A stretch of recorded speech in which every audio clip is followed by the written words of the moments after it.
Let me know when I start. Might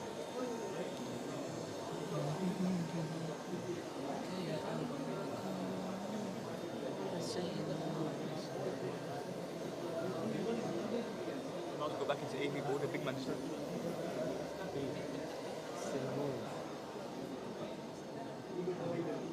That's what I was saying as well. Yeah, Ziggy.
أعوذ بالله من الشيطان الرجيم.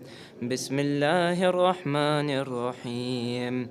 ياسين والقرآن الحكيم إنك لمن المرسلين على صراط مستقيم تنزيل العزيز الرحيم لتنذر قوما ما أنذر آباؤهم فهم غافلون لقد حق القول على أكثرهم فهم لا يؤمنون إنا جعلنا في أعناقهم أغلالا فهي إلى الأذقان فهم مقمحون وجعلنا من بين أيديهم سدا ومن خلفهم سدا فأغشيناهم فهم لا يبصرون وسواء عليهم أأنذرتهم أم لم تنذرهم لا يؤمنون إنما تنذر من اتبع الذكر وخشي الرحمن بالغيب فبشره بمغفرة وأجر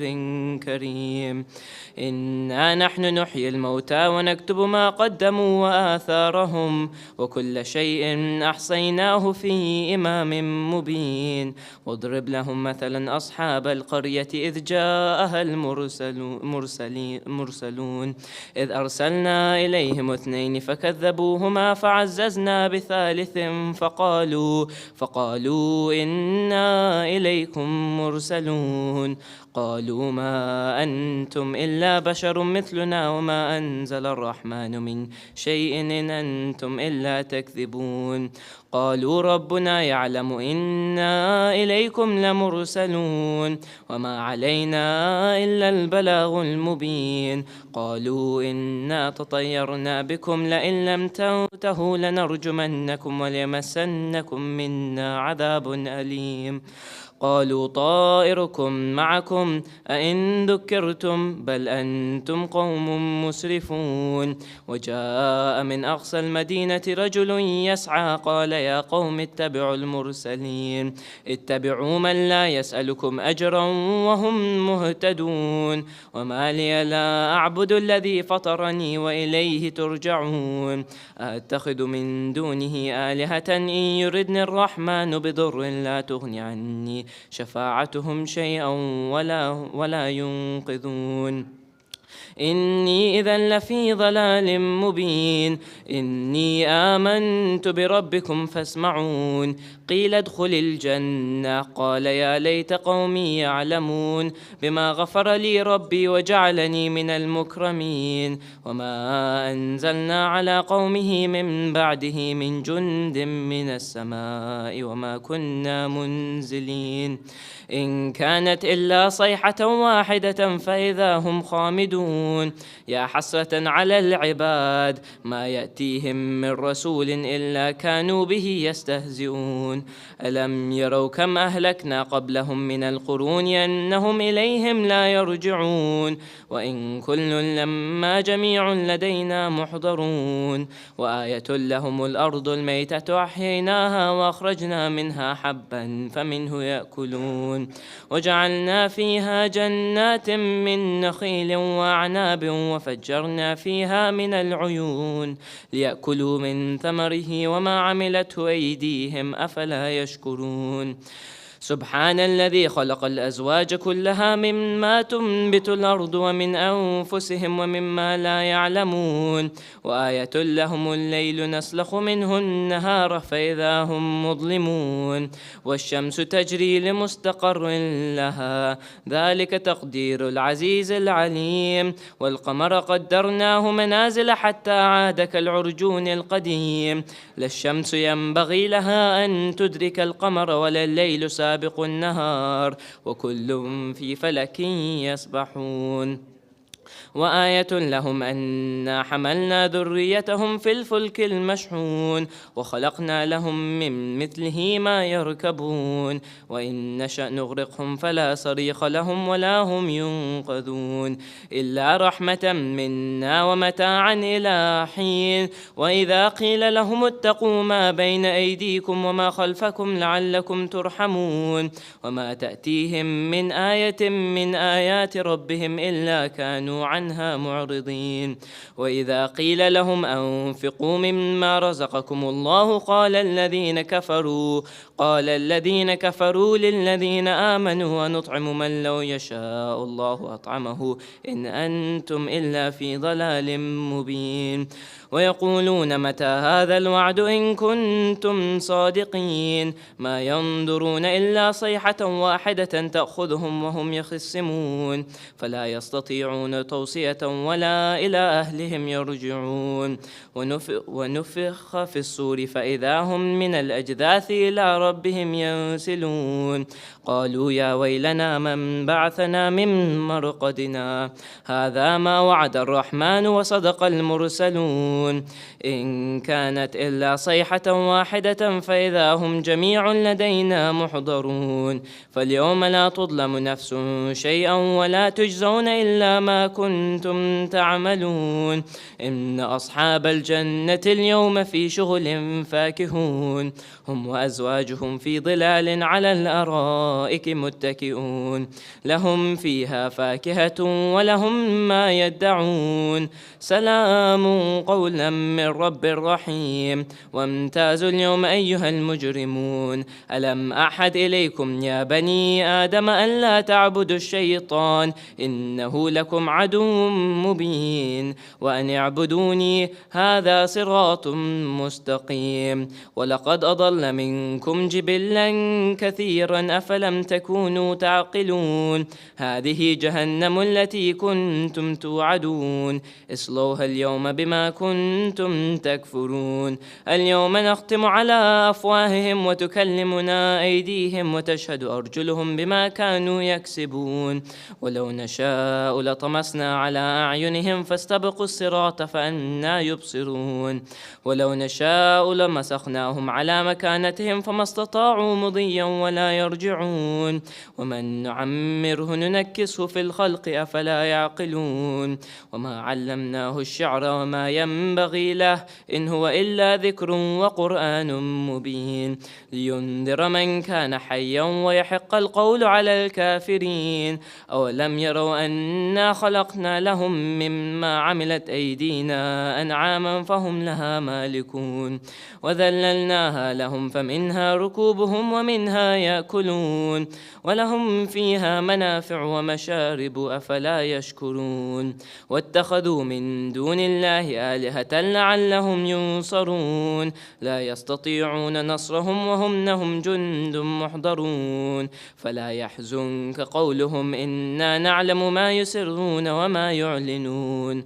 أولم ير الإنسان أنا خلقناه من نطفة فإذا هو خصيم مبين وضرب لنا مثلا ونسي خلقه قال من يحيي العظام وهي رميم قل يحييها الذي أنشاها أول مرة وهو بكل خلق عليم الذي جعل لكم من الشجر الأخضر نارا فإذا أنتم منه توقدون أوليس الذي خلق السماوات والأرض بقادر على أن يخلق مثلهم بلى وهو الخلاق العليم إنما أمره إذا أراد شيئا أن يقول له كن فيكون فسبحان الذي بيده ملكوت كل شيء وإليه ترجعون.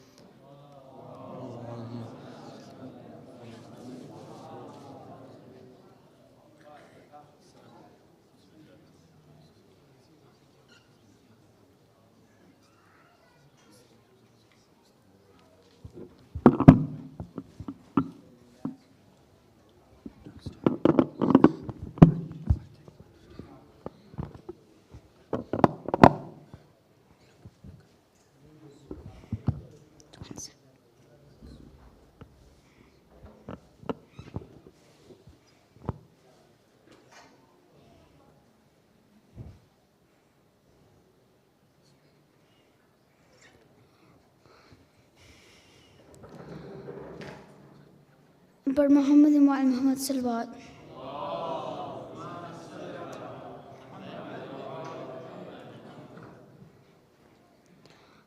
آج حسین کا ننھا سپاہی جس کا نام اصغر ہے آج اس کی شہادت منانے کے لیے آئے ہیں.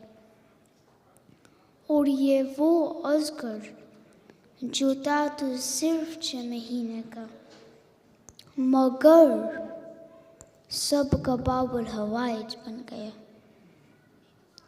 چلو سب مل کے اس اصغر سے مانگے جس کے لیے کہتے ہیں انکار آسماں کو ہے راضی زمین نہیں.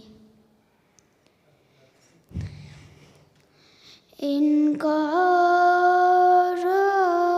آسماں کو ہے راضی زمین نہیں. اصغر تیرے لہو کا ٹھکانہ کہیں نہیں. میدان میں گرمی ہے مٹی ہے دھول ہے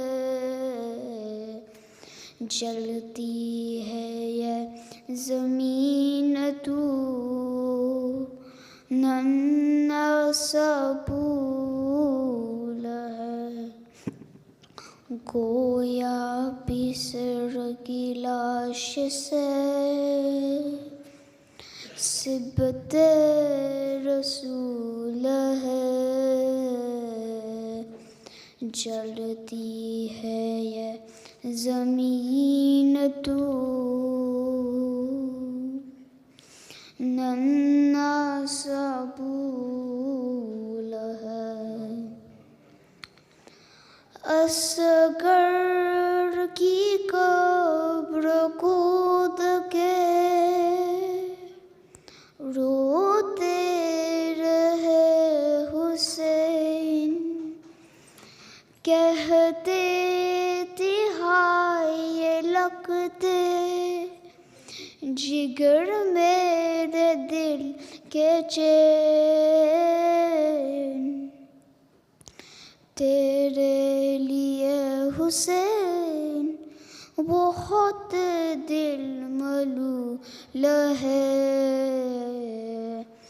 جلتی ہے یہ زمین تو ننھا سا پھول ہے. خیمے کی سمت کس طرح جاؤ میرے پسر کس طرح تیرے من کی بانو کودو قبر اس کو تیرے بغیر تو مرنا قبول ہے. جلتی ہے یہ زمین تو ننھا سا پھول ہے. اب ہم بھی مرنے جاتے ہیں اے لال الوداع. لاشا ہمارا خون ہے پامل الوداع. بچ جائے دین نانا کا محنت وصول ہے. جلتی ہے یہ زمین تو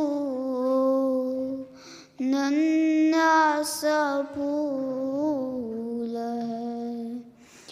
زخمی تیرا گلا ہے سا بدن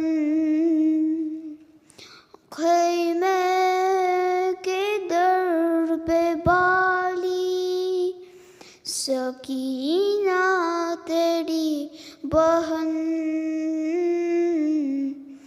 کہتی ہے تیرے بعد غموں کا نزول ہے جلتی ہے یہ زمین تو ننھا سا پھول ہے صلوات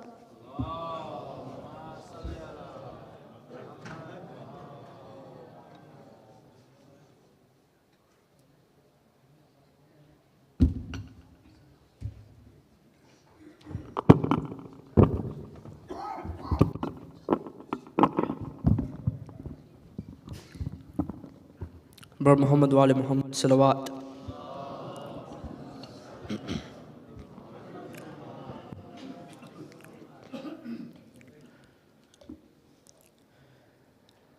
آج کی رات تجھے گودی میں سلا لوں میرے اصغر آجا. آج کی رات تجھے گودی میں سلا لوں میرے اصغر آجا. لوری ارمانوں سے بھرپور سناؤں میرے اصغر آجا. آج کی رات تجھے گودی میں سلا لوں میرے اصغر آجا. تیر کے آگے میرے لال تجھے ہونا ہے دیکھ کر تیری ہنسی ظلم نے بھی رونا ہے. جو طریقے ہیں لڑائی کے سکھا لوں میرے اصغر آجا. آج کی رات تجھے گودی میں سلا لوں میرے اصغر آجا. پہلے اللہ کا میں شکر بجا لاؤں گی دیکھ کر خون تیرا لال میں مر جاؤں گی. میں تجھے موت کی ہچکی سے بچا لوں میرے اصغر آجا. آج کی رات تجھے گودی میں سلا لوں میرے اصغر آجا. تجھ کو ایک بار دفن بابا تیرے کر دیں گے پھر تجھے نیزے سکیفہ کے وہاں ڈھونڈیں گے. دست کی گرم ہواؤں سے بچا لوں میرے اصغر آجا. آج کی رات تجھے گودی میں سلا لوں میرے اصغر راجا، تیری معصوم سکینہ کو پلا دے پانی، کل تیری پیاس بجھائے گا علی کا ثانی۔ میں تجھے دیکھ کے پیاس اپنی بجھا لوں میرے اصغر آجا، آج کی رات تجھے گودی میں سلا لوں میرے اصغر راجا۔ لاش اصغر کی جو دیکھی تو اٹھی ایک کربکا، ہائے یہ شام غریبا کو سکینہ نے کہا، ہو کے پابند تجھے پانی پلا دوں میرے اصغر آجا، آج کی رات تجھے گودی میں سلا لوں میرے اصغر آجا۔ پر محمد وآل محمد صلوات۔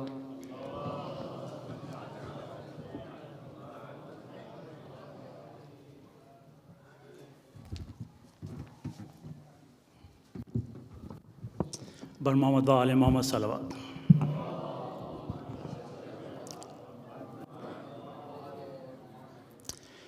ایک دن میں لٹ گیا تیرا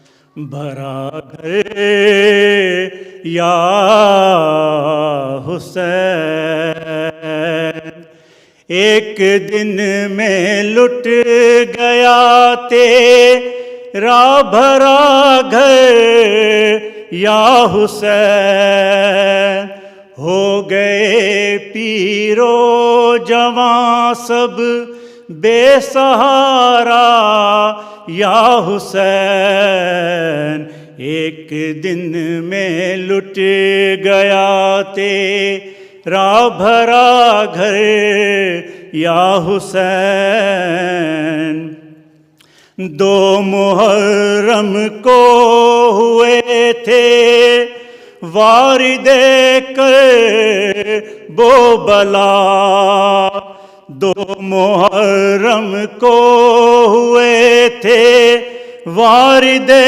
کربو بلا، جس جگہ خیمے لگائے سامنے تھی الکماں، آ گیا خیمے ہٹانے ایک لشکر یا حسین، ایک دن میں لٹ گیا تیرا بھرا گھر یا حسین، آگے ساتویں سے الکماں پر ظلم کے پہرے لگے، رو رہے تھے بچے ہاتھوں میں کوزے لیے، روز عاشوراء تلک تھا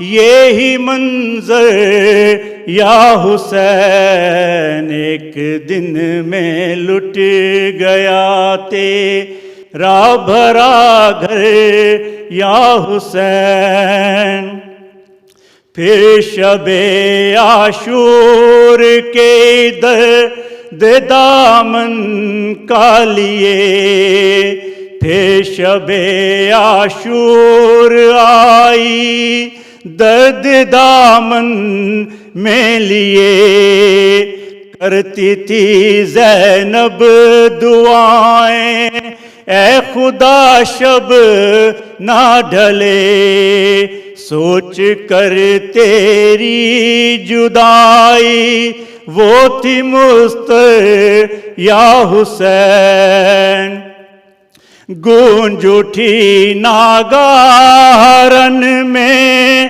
ام لیلا کی فغاں، گونج اٹھی ناگہرن میں ام لیلا کی فغاں، اے خدا تیرے حوالے ہے میرا کڑی الجواں، جب اذان دینے لگا تھا تیرا اکبر یا حسین، قبر اصغر کی بنا کر آخری تھا مرحلہ، قبر اصغر کی بنا کر آخری تھا مرحلہ، کانپ اٹھے مقتل میں لاشیں سن کے حل من کی صدا، ماں سوا سجاد کے تھا کون یاور یا حسین، جھاڑتی تھی اپنے بالوں سے زمین کربلا، بین کرتی جا رہی تھی تھام کے دل سیدہ، تیری مظلومی پہ صدقے تیری مادر یا حسین، اور جب تیرا زخمی بدن تھا نہ زمین نہ زین پر، جب تیرا زخمی بدن تھا نہ زمین نہ زین پر، ریت کے ٹیلے سے زینب دیکھتی تھی نوحہ گر، ریت کے ٹیلے سے زینب دیکھتی تھی نوحہ گر، جب چلا سوکھے گلے پہ کند خنجر یا حسین، ایک دن میں لٹ گیا تیرا بھرا گھر یا حسین، ایک دن میں لٹ گیا، بر محمد و آل محمد صلی اللہ علیہ وسلم۔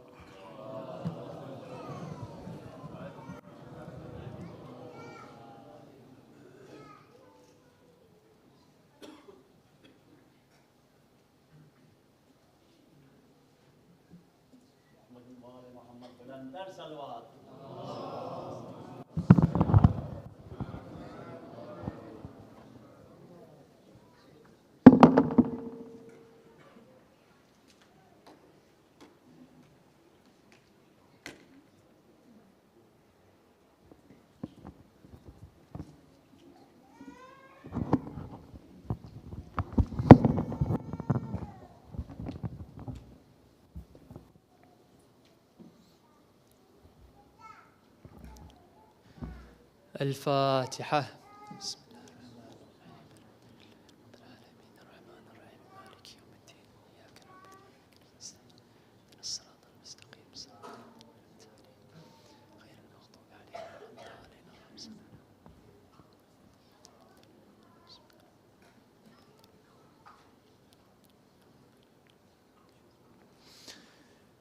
أعوذ بالله من الشيطان الرجيم. بسم الله الرحمن الرحيم.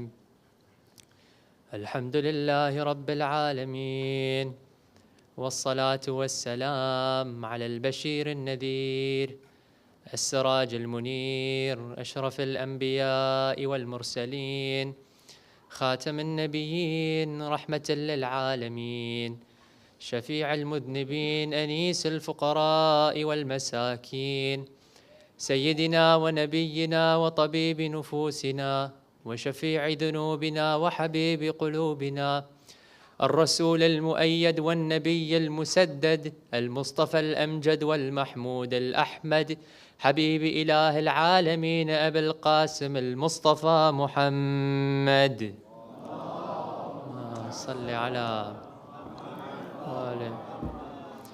وعلى أهل بيته الطيبين الطاهرين المعصومين أما بعد قال الله سبحانه وتعالى في محكم كتابه المجيد بسم الله الرحمن الرحيم وقل جاء الحق وزهق الباطل إن الباطل كان زهوقا صلوات صل على محمد وعجل فرجهم اے باغ عسکری کے مقدس ترین پھول اے باغ عسکری کے مقدس ترین پھول تیرے بغیر ہم کو قیامت نہیں قبول دنیا و مال و زر نہ حکومت کے واسطے ہم جی رہے ہیں آپ کی زیارت کے واسطے ممکن ہے اپنی موت نہایت قریب ہو ایک شب تو خواب ہی میں زیارت نصیب ہو اور تقدیر کی لکیر کو پکڑے ہوئے ہیں ہم تقدیر کی لکیر کو پکڑے ہوئے ہیں ہم تیرے لیے تو موت کو روکے ہوئے ہیں ہم اور ہر سو منافقت کی کدورت ہے ان دنوں مولا تیری شدید ضرورت ہے ان دنوں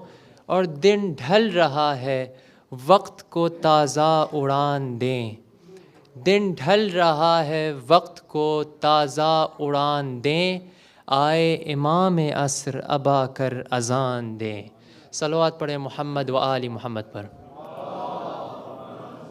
صلی اللہ محمد و آل فرج ابو حمزہ صومالی نے ہمارے پانچویں امام محمد الباقر علیہ الصلاۃ والسلام اللہم صلی علی محمد فرج اس نے سوال کیا کہ مولا کیوں صرف 12ویں امام کو 12ویں امام کو قائم الامر کہتے ہیں تو امام نے فرمایا جب عاشور کے دن میرے جد امام حسین کو شہید کیا گیا تو ملائکہ نے صدائے گریہ بلند کی اور کہا بار الہا کیا تو خاتم الانبیاء کے فرزند کے خون کا بدلہ نہیں لے گا تو اس وقت آواز قدرت آئی میری عزت و جلال کی قسم کہ میں ان سے انتقام ضرور لوں گا پھر خدا نے وہ غیبی حجاب اٹھائے اور ذریت امام حسین علیہ السلام کے انوار کا مشاہدہ کرایا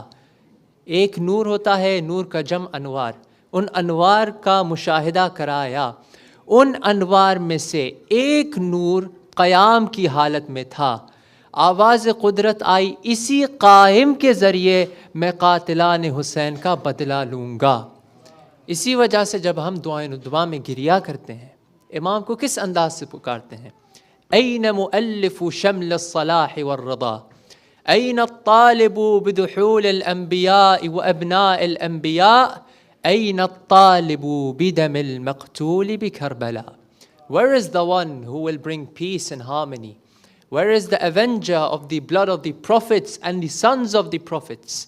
کہاں ہے وہ جو مقتول کربلا کا بدلہ لے گا اسی لیے یہ بات روایت میں بیان ہوئی ہے کہ جب بھی ہمارے زمانے کے امام کا نام قائم آئے تو احتراماً اللہم صلی علی محمد و آل محمد وعجل فرجہ احتراماً کھڑے ہو جائیں اپنے سیدھے ہاتھ کو سر پہ رکھ کے جھکے نیت میں یہ ہو کہ مولا آپ کا یہ غلام حاضر ہے آپ کے ہر فرمان ہر حکم پہ عمل کرنے کے لیے اور اگر میری جان کی بھی ضرورت ہے تو دین خدا کی تحفظ کے لیے یہ سر اور یہ جان بھی حاضر ہے. صلوات پڑھے محمد و آل محمد پر. صلی علی محمد و آل محمد وعجل فرجہ. زمانے کے امام فرماتے ہیں میرے ظہور کی دعا زیادہ سے زیادہ کیا کرو. جب تم میرے لیے دعا کرتے ہو تو غیبت میں خود میں یعنی زمانے کے امام ہمارے لیے دعا کرتے ہیں. اور وہ کتنا خوش نصیب ہوگا جس کے لیے خود امام دعا کریں. اب ایک مثال دیتا چلوں. ہم سب اپنے دوستوں سے، فیملی ممبرز سے، جو ہمارے رشتہ دار ہیں، جو بھی ہمارے سرکل میں ہیں، جتنے لوگ ہیں، ہم ان سے بات کرتے ہیں سوشل میڈیا کے تھرو، چاہے وہ کوئی بھی پلیٹ فارم ہو، واٹس ایپ ہو، فیس بک ہو، جو بھی ہو. ہم ان لوگوں کو میسج کرتے ہیں، کئی خط لکھتے ہیں، میسج بھیجتے ہیں، کئی باتیں شیئر کرتے ہیں. تو اسی طرح سے کیا ہمارا فرض نہیں بنتا کہ ہم اپنے امام کو بھی میسج لکھیں، عریضہ لکھیں، کوئی ان سے بات شیئر کرے؟ کہ کیا یہ عریضہ لکھنا، یہ خط لکھنا صرف 15 شعبان تک محدود ہے یا صرف 15 شعبان کے لیے ہی ہے؟ یہ ہمارا فرض بنتا ہے، قرض نہیں ہے. ہمارا امام سے بات کرنا فرض ہے. تو کیا یہ بات صرف 15 شعبان تک محدود ہے؟ جو امام سے محبت کا دعویٰ کرے، دن گزر جائے اور اس کا اپنے امام سے کسی بھی طرح کا رابطہ، کنورزیشن، کنیکشن، کانٹیکٹ نہ ہو، تو یہ دعویٰ سچ ہو سکتا ہے؟ دن بھر میں جتنی نعمت خدا ہمیں عطا کرتا ہے وہ سب اپنے حجت کے وسیلے سے عطا کرتا ہے. خلد والوں میں اپنا نام کریں، خلد والوں میں اپنا نام کریں، ظہور امام کا اہتمام کریں. صاحب العصر وہی ہوتا ہے ذرہ ذرہ جسے سلام کرے. اور عرض ہے آپ کا ظہور ہو جب، عرض ہے آپ کا ظہور ہو جب، 2 گھڑی میرے گھر قیام کرے. صلوات پڑھے محمد و آل محمد پر. صلی علی محمد و آل محمد وعجل فرجہ. The figure 313, very special and has a very high value in narrations. In the Islamic history, in narrations, there are many numbers which have their own significance, like 5, 7, 14, 40, 70. All these numbers have their own value and significance. In the same way, 313 is a very unique figure. I'll mention a few examples. For example, in the Battle of Badr, the Muslims in the army of the Holy Prophet were 313 only. But their iman, their faith was so strong that they defeated 1,000 kuffar of Mecca. Another example, it is mentioned in narrations that the number of shuhada on the day of Ashura were 313 in total, including companions, Ahlul Bayt, children and women. Regarding the number 72, many Muhaddithin have differences. One says that the 72 is referred or is the number of those people who were from the family of Bani Hashim. Another one says 72 is the number of companions who were in the army of Imam al-Husayn. Another one says 72 is the number of those companions who were on horses. So regarding this number, there are a few differences. But the total number of shuhada on the day of Ashura were 313. Another example, in Surah Al-Baqarah, Allah subhanahu wa ta'ala mentions the story of Talut and Jalut. Talut, a selected, a chosen leader by Allah subhanahu wa ta'ala. Talut had 313 faithful soldiers, and they faced a large army of Jalut. But those soldiers were faithful, pious and God conscious. The same way, the number of commanders in the army of the 12th Imam alayhi salam will be 313. These 313 have a very unique status, a high rank in the eyes of Allah subhanahu wa ta'ala. When the call of Ja al-Haq wa Zahaq al-Batil, Inna al-Batila kana Zahuqa will be heard. These 313 will be divided into 3 groups. The first group of commanders, they will take a step from their homes, and the second step, they will find themselves in front of the Imam. The second group, they will be sleeping at night. When they will wake up, they will find themselves in the presence of the Imam. As for the third group, it is mentioned that these people will be arriving on clouds. These clouds will have the names of those commanders, along with the name of their father, and the city where they've come from inscribed.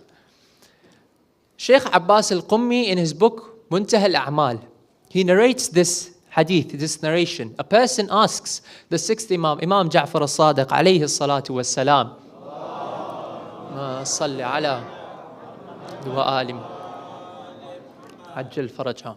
Yabna Rasulullah, which of these groups have the highest rank, are afdal, the best?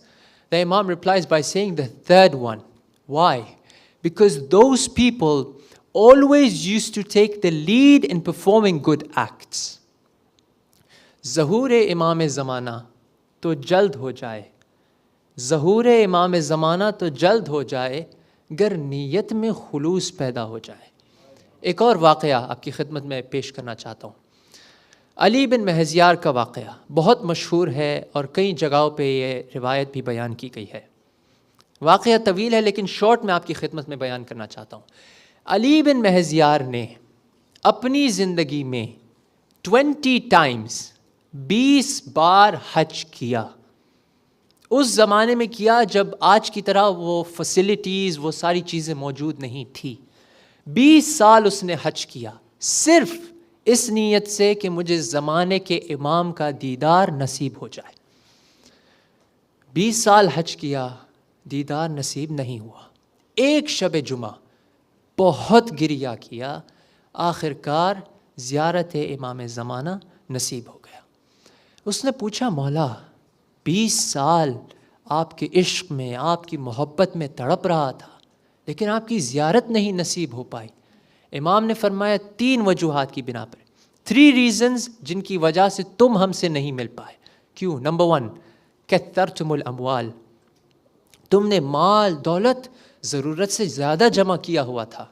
Number 2, قطعتم الرحم, رشتہ داروں سے قطع رحمی کرنا, بھائی بھائی سے بات نہیں کرنا, cutting of ties with blood relatives. And number 3, لم تهتم بالضعفاء والمساکین من شیعتنا, تم نے ہمارے کمزور لاچار شیعوں کی مدد نہیں کی جبکہ ان کو تمہاری ضرورت تھی. تب آئیں سوچیں, کیا یہی غلطیاں ہم نہیں کر رہے؟ کیا انہی مسٹیکس کی وجہ سے ہمارا دیدار ہمارے وقت کے امام کے ساتھ نہیں ہو پا رہا؟ اسی بات کے ساتھ خدا کی بارگاہ میں دعا کرتے کہ بار الہ اس عظیم شب کے صدقے میں حضرت علی اصغر جیسے باب الحوائج کے وسیلے سے ہماری گناہوں کو معاف فرما, ہمیں صراط مستقیم پہ قائم رکھ اور ہمیں زمانے کے امام کے لشکر میں شامل فرما. صلوات پڑھے محمد و آل محمد پر. صلی علی محمد و آل محمد وعجل فرجہم.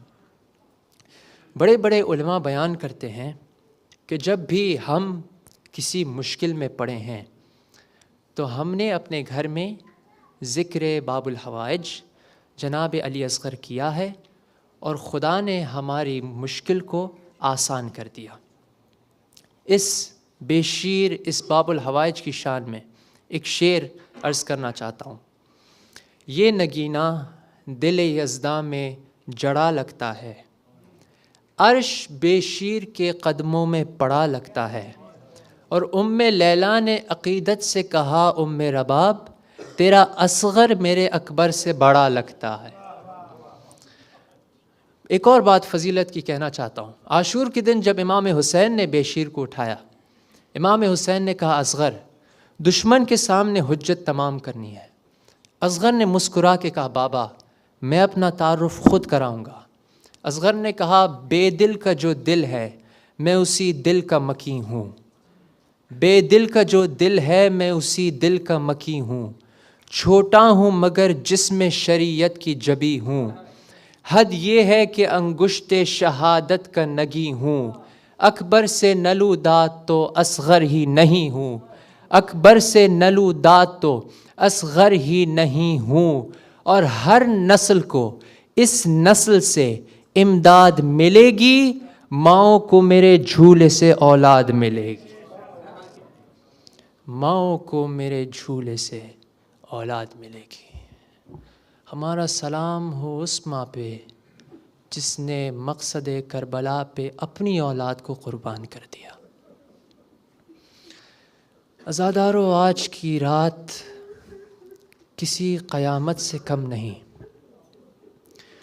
جہاں بطول کا لال دشمنوں میں گھرا ہوا ہے، پانی بند کر دیا گیا ہے، ہر طرف کے راستے بند کر دیے گئے ہیں کہ کوئی بھی فرزند رسول کی مدد کو نہ آ سکے۔ ایک طرف العطش العطش کی صدائیں ہیں، دوسری جانب عمر سعد کمان میں تیر تیار کر رہا ہے۔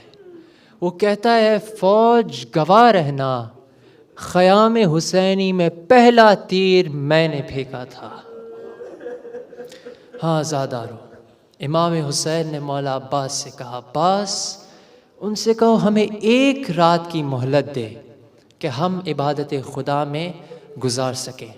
شاید مولا کی اس حکم کے پیچھے یہ حکمت پوشیدہ تھی، ایک یہ کہ کل حر توبہ کر لے گا اور لوٹ آئے گا، دوسرا یہ کہ کل 10 محرم کو علی اصغر پورے 6 ماہ کا ہو جائے گا۔ اسلام میں بھی جو قربانی کا حکم ہے، جب جانور کو بھی قربان کر رہے ہو اس کی عمر 6 ماہ سے کم نہیں ہونی چاہیے۔ شاید اسی وجہ سے حسین نے ایک اور دن کا انتظار کیا کہ 10 محرم تک حسین اصغر پورے 6 ماہ کے ہو جائے۔ یعنی عزادارو، اس سے یہ سمجھ میں آیا آج کی شب حر بننے کی رات ہے، اپنے آپ کو بدلنے کی رات ہے، قافلہ امام میں شامل ہونے کی رات ہے۔ اس فرش پہ مادر حسین بھی موجود ہیں۔ ہماری پوری کوشش یہ ہو کہ ہم صرف زبان سے نہیں بلکہ اپنے کردار سے بھی عزادار بنیں۔ عاشور کے دن کے اعمال میں سے ہے کہ ہر طرح کی زینت سے دور رہیں، اپنے گریبان کھلے رکھیں، آستین اوپر کر لیں، پاؤں میں نالین نہ ہو، ہر طرح کی دنیاوی کاموں سے دور رہیں، اور آئیں اس فرش عزا پہ زہرا کو اس باب الحوائج کا پرسہ دیں جو حسین کی فوج کا سب سے کم سن سپاہی ہے، وہ شہید جس نے ابھی چلنا بھی نہیں سیکھا تھا۔ یہاں میری مائیں موجود ہیں، میری مائیں جب مجلسوں میں آتی ہیں تو بچوں کے لیے پانی ساتھ لے کر آتی ہے، یا پھر یہ تسلی ہوتی ہے کہ جہاں جا رہے ہیں وہاں پانی موجود ہوگا۔ کوئی پوچھے ام رباب سے جس کے سامنے 6 مہینے کا بچہ پیاس سے تڑپ رہا ہے، مگر ماں کے پاس 2 بوند پانی نہیں، لیکن وقت کے امام کی نصرت کے لیے ماں نے بچے کو تیار کیا، بالوں کو سنوارا اور امام کے ہاتھوں میں دیا۔ آواز استغاثہ پر لبیک کہنے والا یہ ننھا مجاہد ہم سب کو یہ پیغام دے رہا ہے کہ قافلہ امام میں شامل ہونے کے لیے کسی عمر کی قید نہیں۔ ہاں عزادارو، خیبر کی داستان سنا کر رباب نے اصغر کو ایک رات میں حیدر بنا دیا۔ اس بے شیر کا نام تو اصغر ہے لیکن جہاد اکبر کر گیا۔ عزادارو، حسین نے بے شیر کو گود میں لیا، میدان کی طرف گئے، ان دشمنوں سے کہا 2 بوند پانی دے دو۔ जब दुश्मनों की तरफ से कोई जवाब नहीं आया, हुसैन ने बेशीर से कहा, असगर हुज्जत तमाम कर दो। इस मंजर को बस तसव्वुर करना, 6 माह के शिशमाहे ने अपनी जबान को होठों पे फेरना शुरू किया। फौजे अश्किया मुंह फेर फेर कर रोने लगे। उमर साद ने हुक्म दिया, हुरमला इक़ता कलाम अल हुसैन। हुरमला ने 3 भाल का तीर निकाला जो ऊँटों को नहर करने के लिए इस्तेमाल किया जाता है। तीर चला, मक्तल में ये लफ्ज लिखा है, दुबिह मिनल उदनी इलल उदून। एक कान से दूसरे कान को छेदता हुआ हुसैन के बाजू में तीर पेवस्त हो गया। हुसैन के हाथों पे सगीर शहीद हो गया। पानी के बजाय शिशमाहा तीर के खून से सैराब हो गया। हुसैन ने शिशमाहे के खून को हाथों में लिया, चाहा कि जमीन पे डाले। जमीन की आवाज आई, मौला ये खून नाहक है, जमीन पे आया तो कभी अनाज न उगेगा। हुसैन ने चाहा आसमान की तरफ फेंके, आसमान से सदा आई, हुसैन अगर ये खून आसमान की तरफ आया तो एक बूंद पानी न बरसेगा। हुसैन ने उसी खून को अपने चेहरे पे मल लिया। फरमाया, मैं इसी हालत में अपने नाना से मुलाकात करूंगा। इनकार आसमां को है, राजी जमीन ही। असगर तेरे लहू का ठिकाना कहीं नहीं।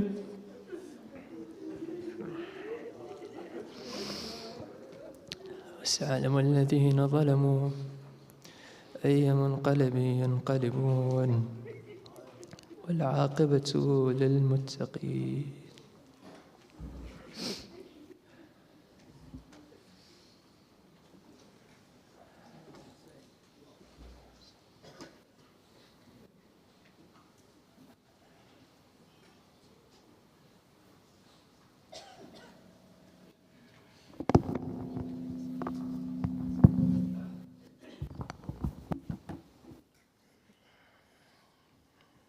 My dear elders, brothers and sisters, Assalamu alaikum. Tomorrow we will be taking part in the World Federation Ashura Day Global Head Count. Please can we request everyone to cooperate with the volunteers. On Saturday the 4th of August, we will be hosting our annual Matam Dari program. Joining us this year will be brothers Ali Shanawar and Ali G. The role for the head of AV and programs is available. The MC would like to thank Brother Zain Jafar for helping us during these very busy 10 days. If anyone would like to take up this role, please speak to Brother Muhammad Walji. In the main hall after the program, starting at 10:30, will be the Shab-e-Dari program. It will be beginning with Quran and ending with namaz. At the same time, in the Al-Zahra Center, there will be a discussion circle with Syed Abdulla. The program will also start at 10:30 for ladies and gents aged 16 to 35.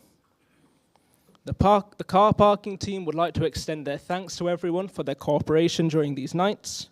For Ashura Day tomorrow, any ladies attending the morning program, their cars will be blocked in till Niyaz in the afternoon. Tonight's program is sponsored for the following marhumin. Please can we recite Surah Al-Fatiha for them?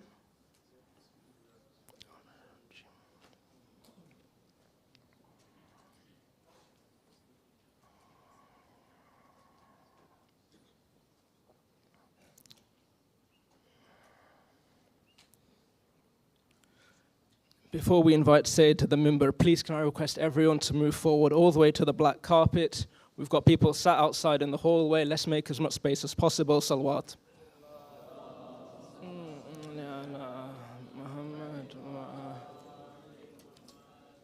Salawat. Muhammad.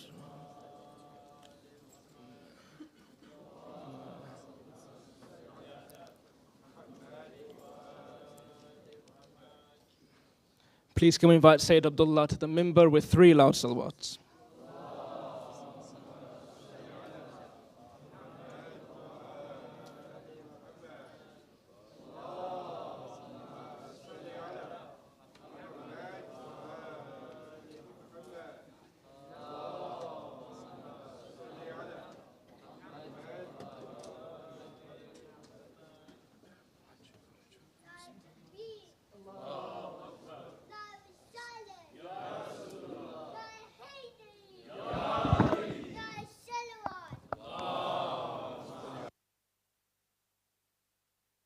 آل محمد. حسن. بسم الله الرحمن الرحيم. رب اشرح لي صدري ويسر لي أمري واحلل عقدة من لساني يفقهوا قولي. بسم الله الرحمن الرحيم. يا الله. أعوذ بالله من الشيطان الرجيم. بسم الله الرحمن الرحيم. رب اشرح لي صدري ويسر لي أمري واحلل عقدة من لساني يفقهوا قولي. بسم الله الرحمن الرحيم. الحمد لله رب العالمين، وصلى الله على سيدنا وحبيب قلوبنا وشفيع نفوسنا أبا القاسم محمد. الله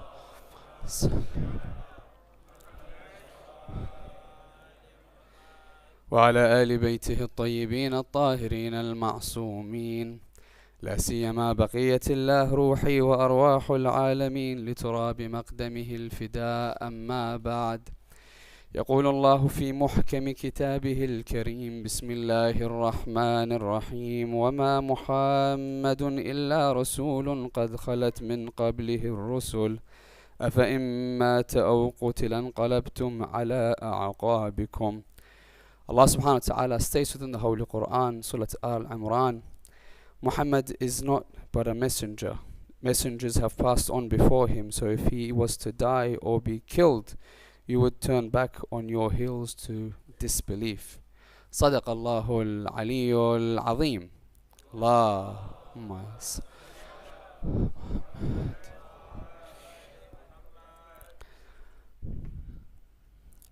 The world of the unseen and that which lies ahead of us is a world that we have access to through prophets that preceded, as well as our prophets. We have access to the knowledge of these realms through our prophets, as well as our imams, the traditions, and indeed through the Holy Quran, through the words and through the knowledge given to us by Muhammad wa Ali Muhammad. Allahumma salli ala. And during these 10 nights, we delved into many worlds of the unseen, many traditions and many verses from the Holy Quran. As we understand the manifestation of sins, we understand shaitan and where he lays. We understand our soul. We understand what lies for us after our soul's extracted. Now, amongst the world of the unseen, there's a particular concept that many a times is not explored within the pulpits. A particular concept which is promised to happen alongside the coming of our Imam, Imam Sahib al-Asri wa Zaman. Allahumma salli. This particular concept in Islamic thought, in Shia theology, is referred to as the Raj'ah. The Raj'ah, many of us would come forward and we think to ourselves, or we may have heard it once or twice.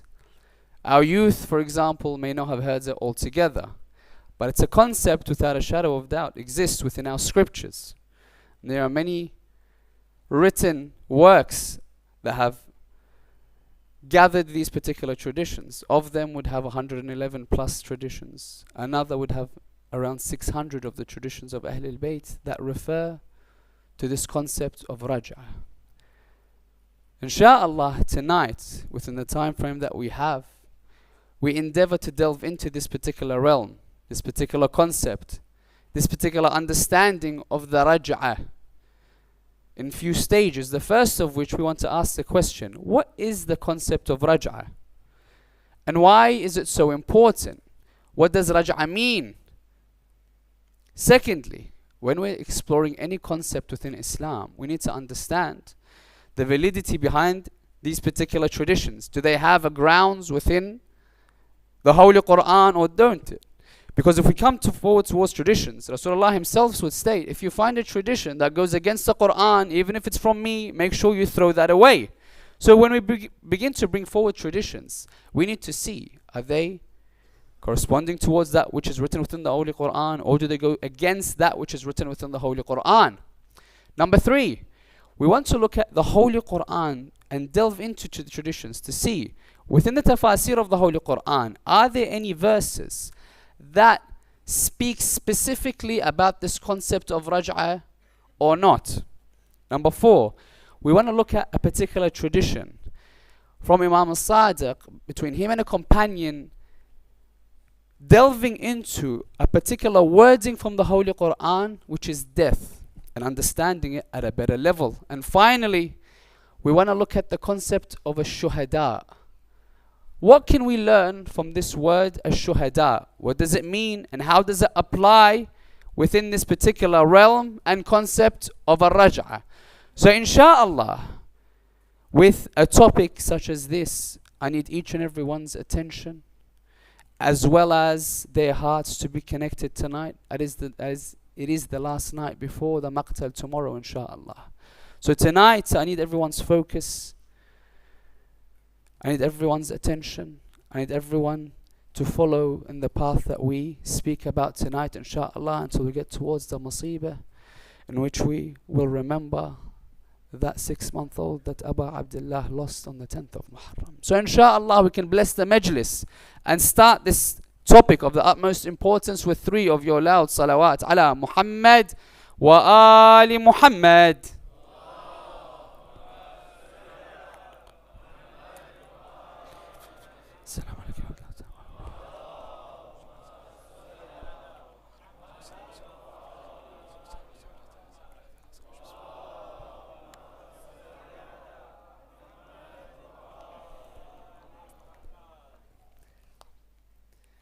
Raj'ah.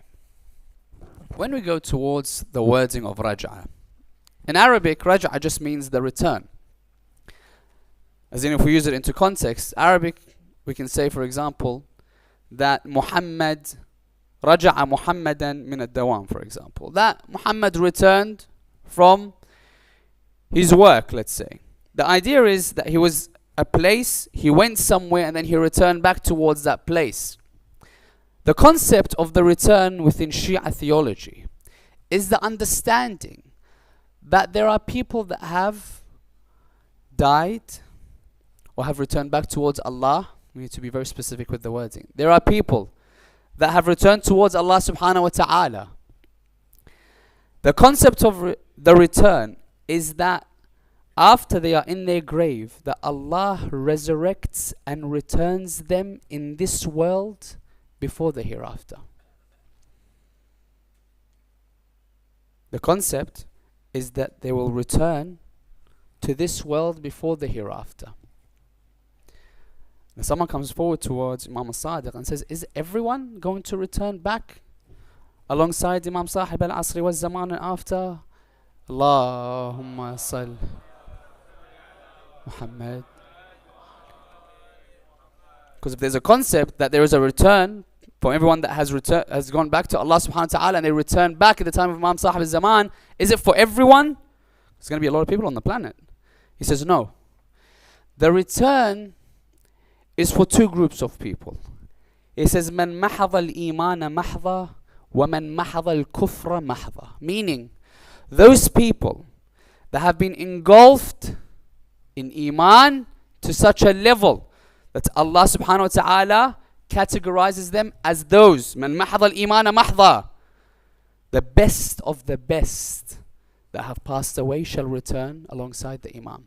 And the worst of the worst shall return at the time of the Imam. The understanding is that for the army of the Imam, alongside him, he'll have the best of the best to establish Allah's justice on earth. And on the flip side, all those people that thought to themselves, I'm just going to cause oppression, tyranny, do whatever I want in this world and get away with it, Allah's saying, no. I want you to bear witness when I establish my kingdom in this world. I want to see how you view my establishment of justice and my eradication of tyranny. I want you to be having front row seats to see how I establish this kingdom. The best of the best and the worst of the worst that will return. So the question now lays, how can we prove such a thing? So the thing is, it's quite understood even within history that the Shia had this concept. As an example, Abu Hanifa, in a story that's related to him, that he comes past one of the companions of the Imams, Mu'min al-Taq. Mu'min al-Taq had come to him trying to make fun of the concept. What would he say? He's like to him, Mu'min al-Taq, would you be able to lend me some money? He goes, but I won't be able to return it until the raj'ah, by the way. The first understanding is that they knew that the Shia school of thought already had a notion of the return at the end of time, in which he replies by saying, if you can promise me that Allah doesn't turn you into a dog, pig, or a monkey. Conversations there. That even other schools of thought understood the concept which is raj'ah that we have. Now the question now comes forward. How can we prove? Because they say, we don't understand this concept of raj'ah, it doesn't make sense to us. Why?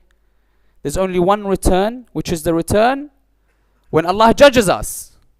So now, on the first level, we understand that the concept itself, the concept of Allah returning us to our bodies, is well known. Why? Because Shia and Sunni belief, we all come forward and say that Allah would return our souls to our human body in the hereafter to be judged.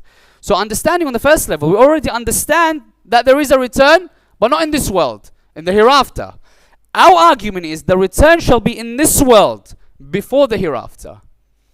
Now understanding the concept, we have to prove it from the Holy Quran, because the hadiths are there.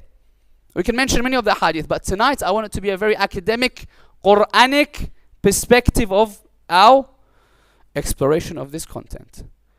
So we go towards the Quran. Is there somewhere in the Quran, if you want to prove that concept of raj'ah, is there anywhere in the Quran that Allah subhanahu wa ta'ala has allowed someone to die and would return them in this world? That's the first question. Is there anywhere in the Quran that Allah has taken someone's life and returned them in this world before the hereafter? Let's go towards the Holy Quran. Bismillah ar-Rahman ar-Rahim. The first of which that we're going to mention tonight, Surah Al-Baqarah. The story of Ibrahim. Surah Al-Baqarah verse 260. Ibrahim says to Allah, Bismillah ar-Rahman ar-Rahim, وَإِذْ قَالَ إِبْرَاهِيمُ رَبِّ أَرِنِي كَيْفَ تُحْيِي الْمَوْتَى. Oh Allah, show me how you resurrect the dead, so I may increase in certainty. Resurrect in the hereafter or in this world? In this world. So Allah says to him, no problem, I'll show you how I resurrected it in this world. So he says to him, go and get 4 different birds. In the traditions, it was a peacock, a crow, a pigeon, and a dove. He says, take these 4 birds and cut them up into pieces. Cut them up. And I want you to mix all the pieces together. So you don't know this is this, this is that. Mix them all together. And place these pieces on 10 different mountains. So he's cut the pieces, mixed them up, 10 different mountains. Allah says to Ibrahim, oh Ibrahim, call to them. Call to the peacock. Allah says the peacock will come to you. And Ibrahim, what does he see? When he calls to the peacock, that the pieces from the 10 mountains would form in front of him before it come towards Ibrahim. Calls the crow, same notion. Pigeon, dove, the pieces would come and form in front of Ibrahim. Now the question here is, was it in this world or the hereafter? This world, number one. So someone come forward and say, you know, we're talking about humans. You're mentioning a tradition that is referring to birds or animals. can you please give us an example from humans returning back towards this world? Again, Surah Al-Baqarah, verse 259. بسم الله الرحمن الرحيم قال أنا يحيي هذه الله بعد موتها. Allah, can Allah return this particular village after its death? فأماته الله 100 عام ثم بعثه. Holy Quran refers to the story of Azra and Uzair. Someone came towards Imam Ali ibn Abi Talib and he, Allahumma salli ala. They came towards Amir al-Mu'mineen, they would ask him, Oh Amir al-Mu'mineen, can you tell us of a story of twins that were born from the same womb, and these two died in the same hour? One of them died 50 years of age, the other one died 150 years of age. Can you tell us? And the Amir would reply by saying, that's the story of Azra and Uzair. Azra, one of the twins, normal person. Uzair was a prophet of Allah subhanahu wa ta'ala. Surah Al-Baqarah, verse 259 refers to this particular story. Uzair on his donkey goes past a particular, let's say, village, community that are no longer alive. He just saw the remains of that which was.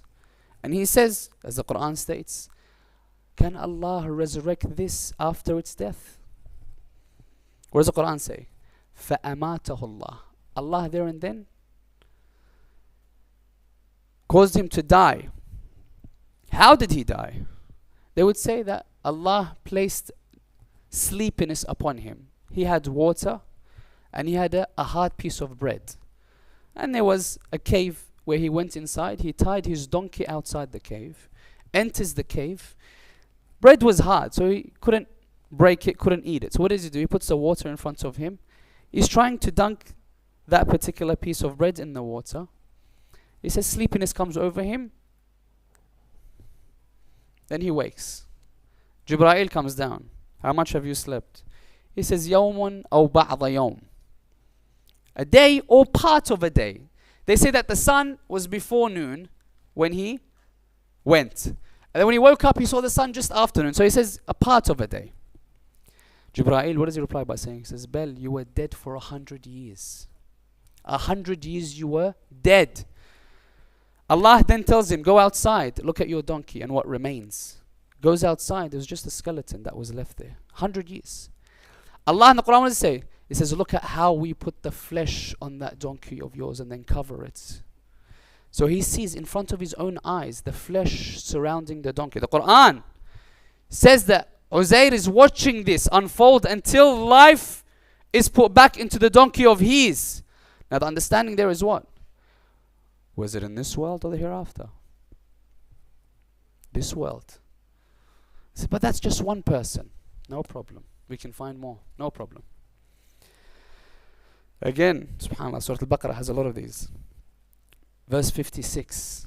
Bismillah ar-Rahman ar-Rahim.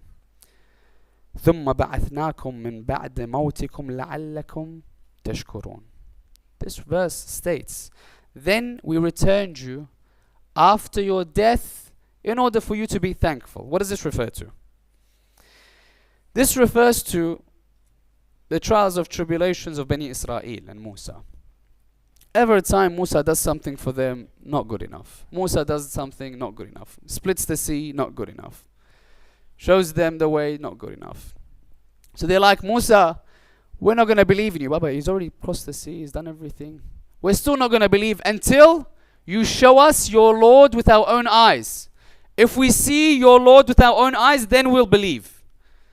He says, Ya Allah, these are the people. He says, bring with them, bring. So they say 70 people followed Musa. 70 people.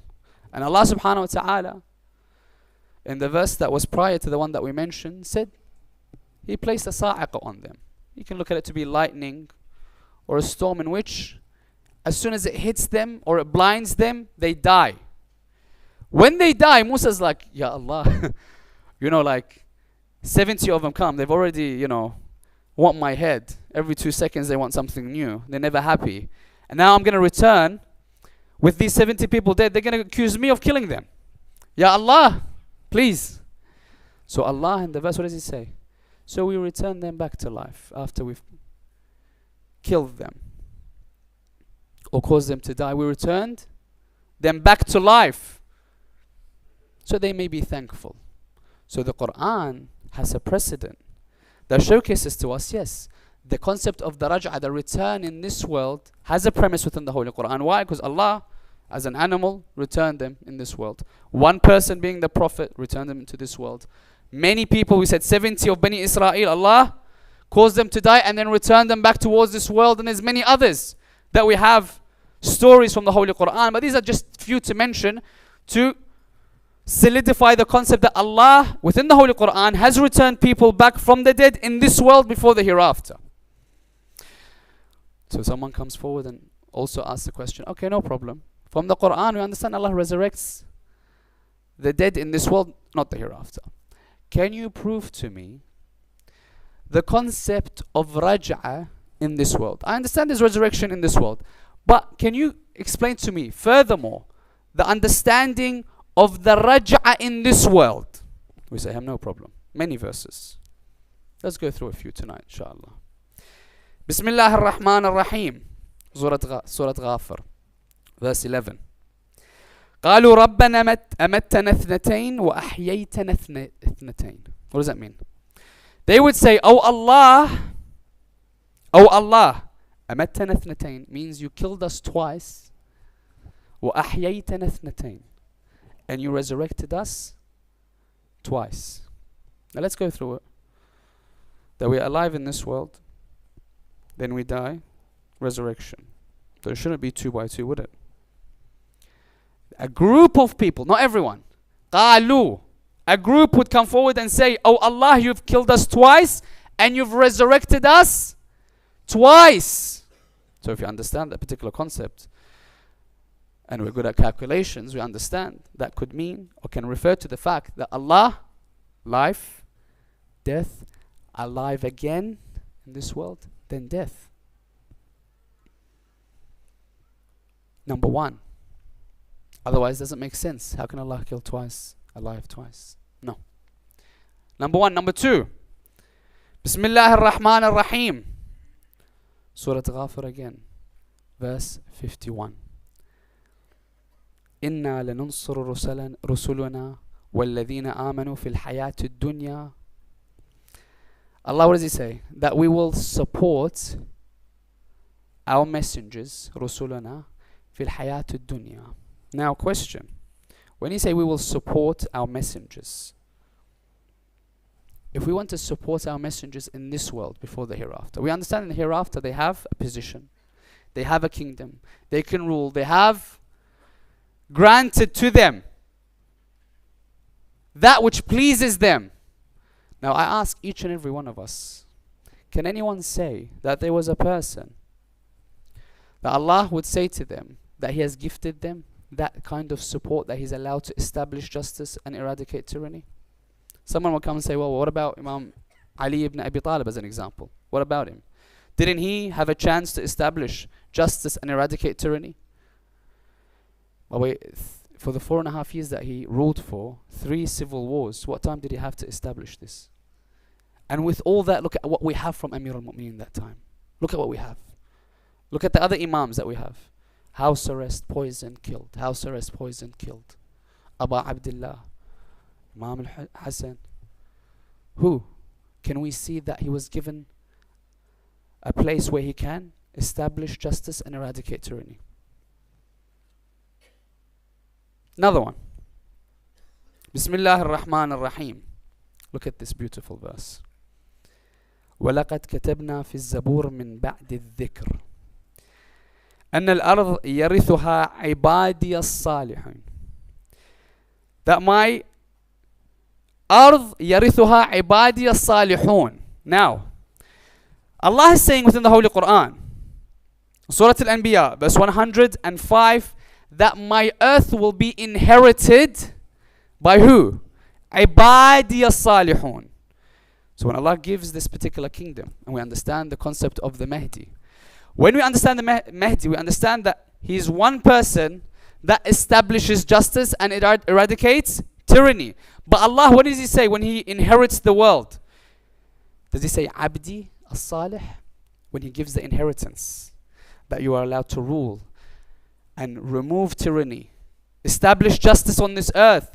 If it was just the Imam, he would completely say within the verse that when we inherit this world to establish, he could have said Abdi as-Salih, my one. What does he say?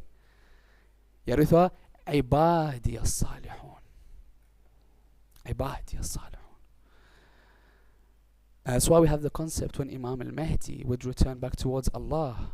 We understand the concept being that a ma'soom can only be prayed upon and buried by a ma'soom. The concept there is in the raj'ah of the first to return is our Imam Husayn ibn Ali alayhi afdal as-salati was-salam. Allahumma. The concept is Aba Abdullah would return at the death of Imam Sahib al-Asri wal-Zaman, praise upon him, and he places Imam Mahdi Ajjallah Ta'ala Farajahu Sharif in his own grave in Karbala. Amongst the people that will return in the traditions, 14 of the supporters of Musa, Yusha ibn Nun, Salman in traditions, Miqdad, Malik. Amongst the people, Ashab al-Kahf are those that will return alongside the Imam. And man mahadha al-imana mahdha wa man mahadha al-kufra mahdha. Now, once we've understood this particular concept, that yes, Allah subhanahu wa ta'ala returns people,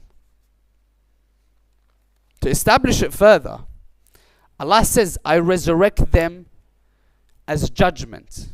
When I want to judge, I resurrect them. In the Quran, there's one place within Surah Al-Kahf that says and establishes the fact of the Mi'ad, where Allah resurrects everyone and judges everyone. When he says, وَحَشَرْنَاهُمْ فَلَمْ نُغَادِرْ مِنْهُمْ أَحَدًا, Surah Al-Kahf. We resurrect them for the judgment and we do not leave anyone from them. But another place in the Quran, what does he say? In Surah Al-Naml, يَوْمَ نَحْشَرُ أو نَحْشُرُ مِنْ كُلِّ أُمَّةٍ فَوْجًا. There will be a day, and day can be looked at as a period of time when we go towards the tafasir. And the day that we, nahshur means we resurrect from every group of people, fawjan, small quantity, so we may judge them. Raj'ah. Now, this is where we get the foundations, and now it gets beautiful. So as long as you've concentrated so far, you'll understand the rest will come very beautifully to us. Everything will start connecting the dots, and you're thinking, MashaAllah, I'm so proud to be of the followers of Muhammad wa Ali Muhammad. Allah.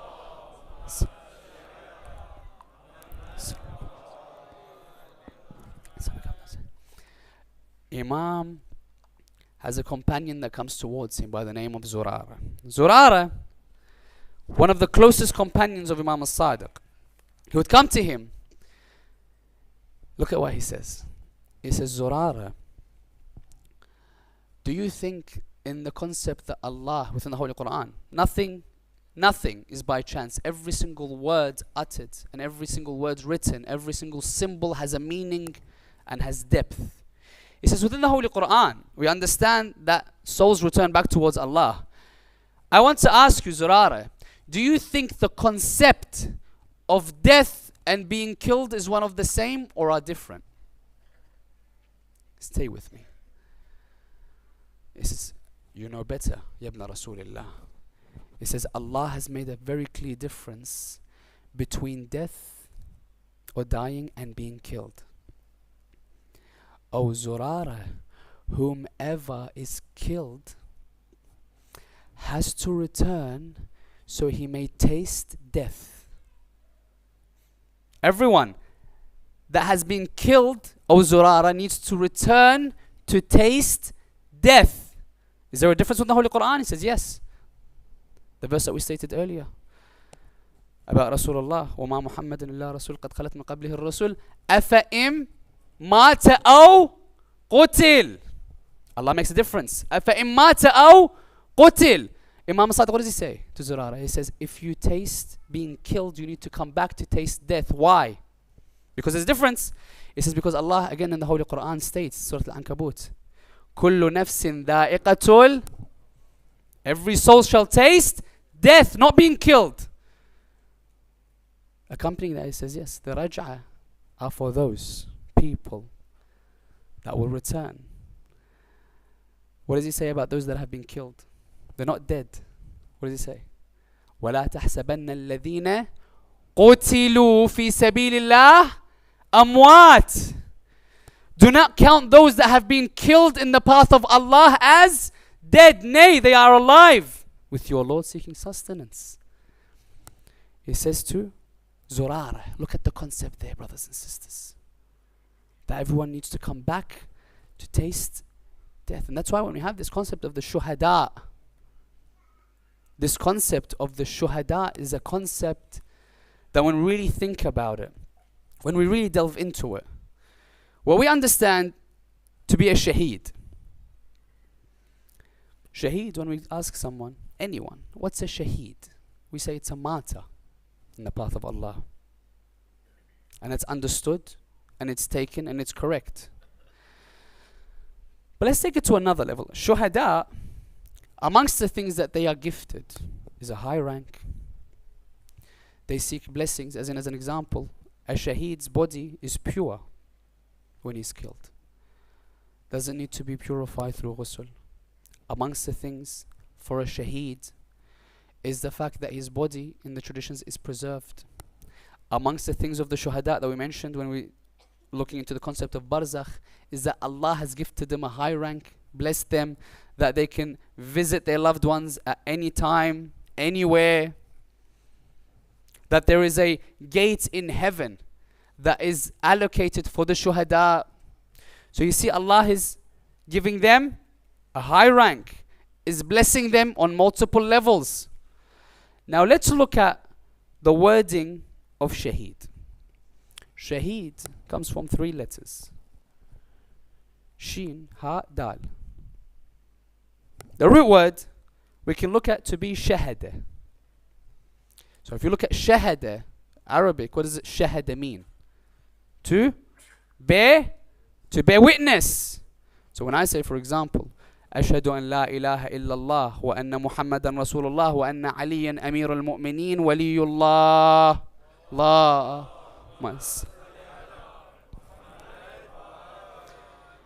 When I say I want to bear witness,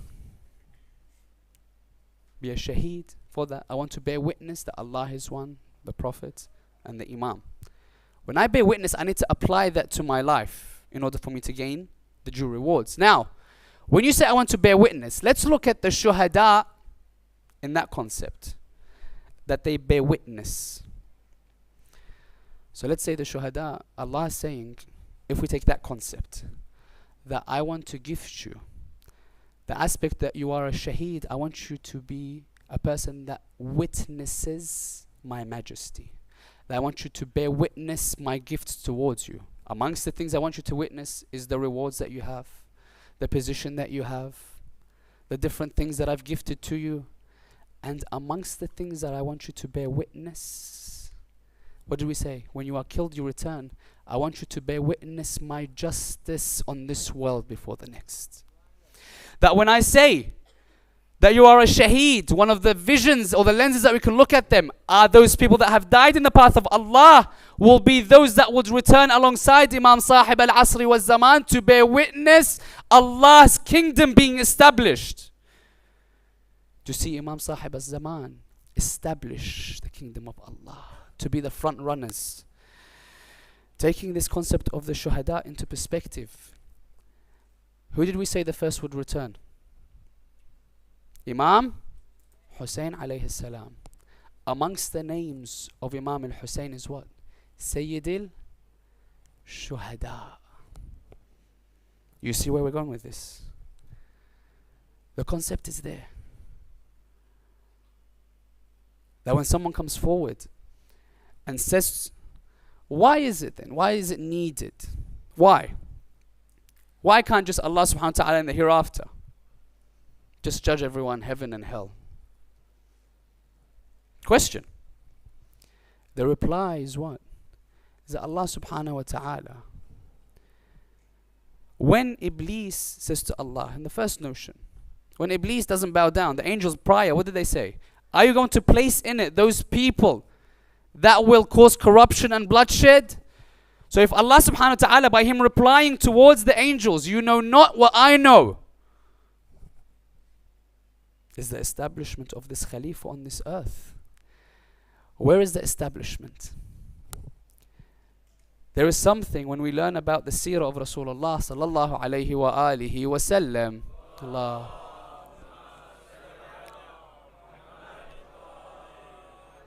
When we learn that when it comes towards Rasulullah, everyone that was promised before Rasulullah came was given a particular notion that there will be a messenger at the end of time. And that's why you'll find within Judaism there are hints at the Prophet coming. In Christianity there are many hints of the final Prophet coming. And that's why amongst the things that we look into, why the Jews lived within Medina is because they knew that the promised Prophet will come and live in this particular land.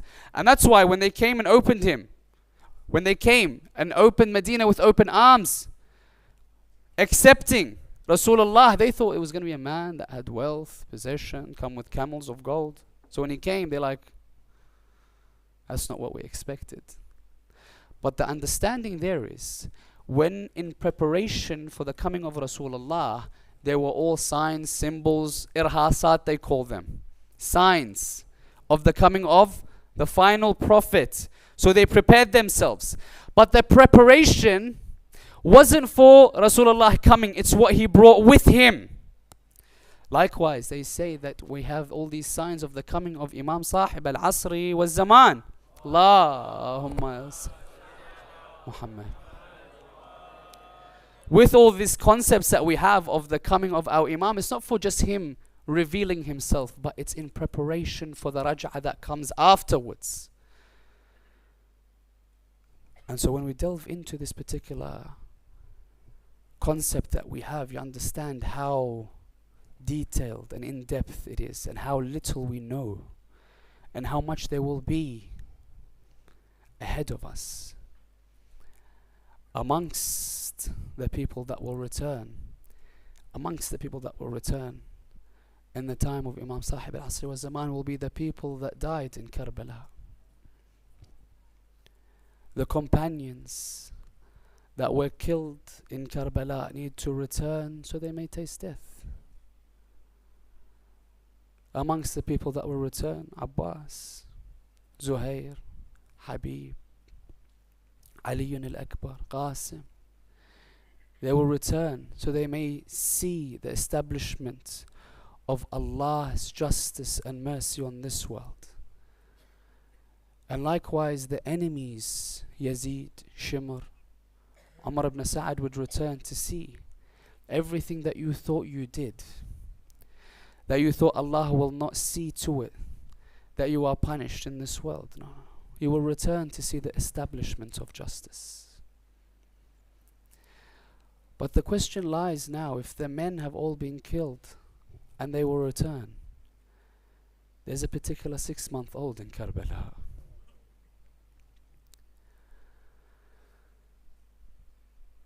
The traditions would come forward to tell us, tonight is the night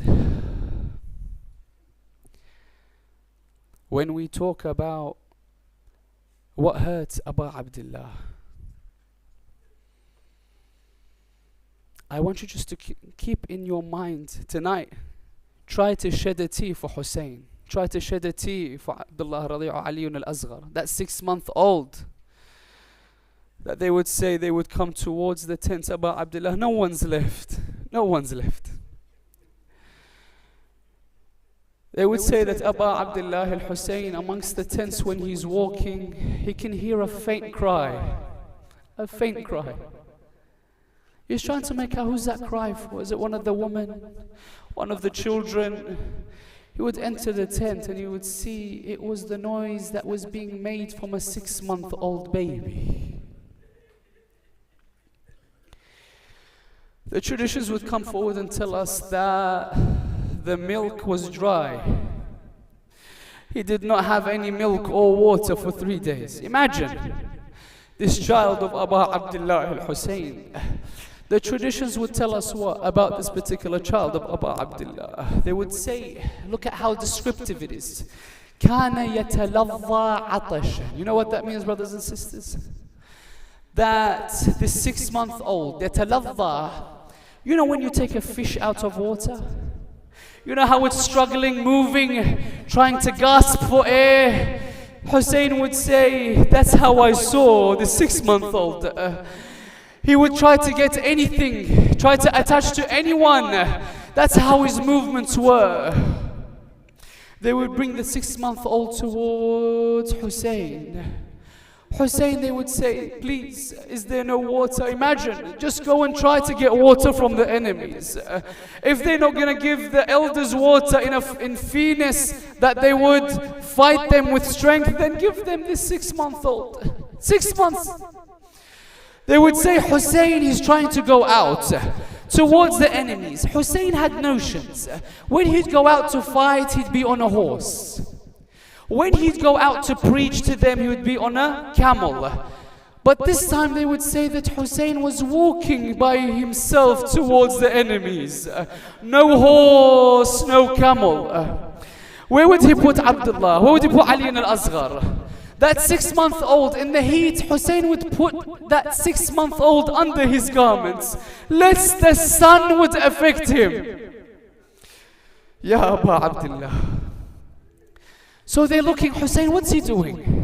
He's coming on the plains of Karbala by his feet, not riding a horse or a camel. Husayn, what's the matter? Ya Aba Abdullah, what do you want from us? He would say all of a sudden when he stopped in the middle, everyone's looking towards him from the enemies. They would say that Aba Abdullah would open his garments and he would reveal a 6-month-old. When he would reveal, what would he say? He would say, "O enemies of Allah, O enemies." He would say, if there is a sin for the elders, then what sin has this 6-month-old committed? Is there no one to give him and quench his thirst? A little bit of water for this 6-month-old.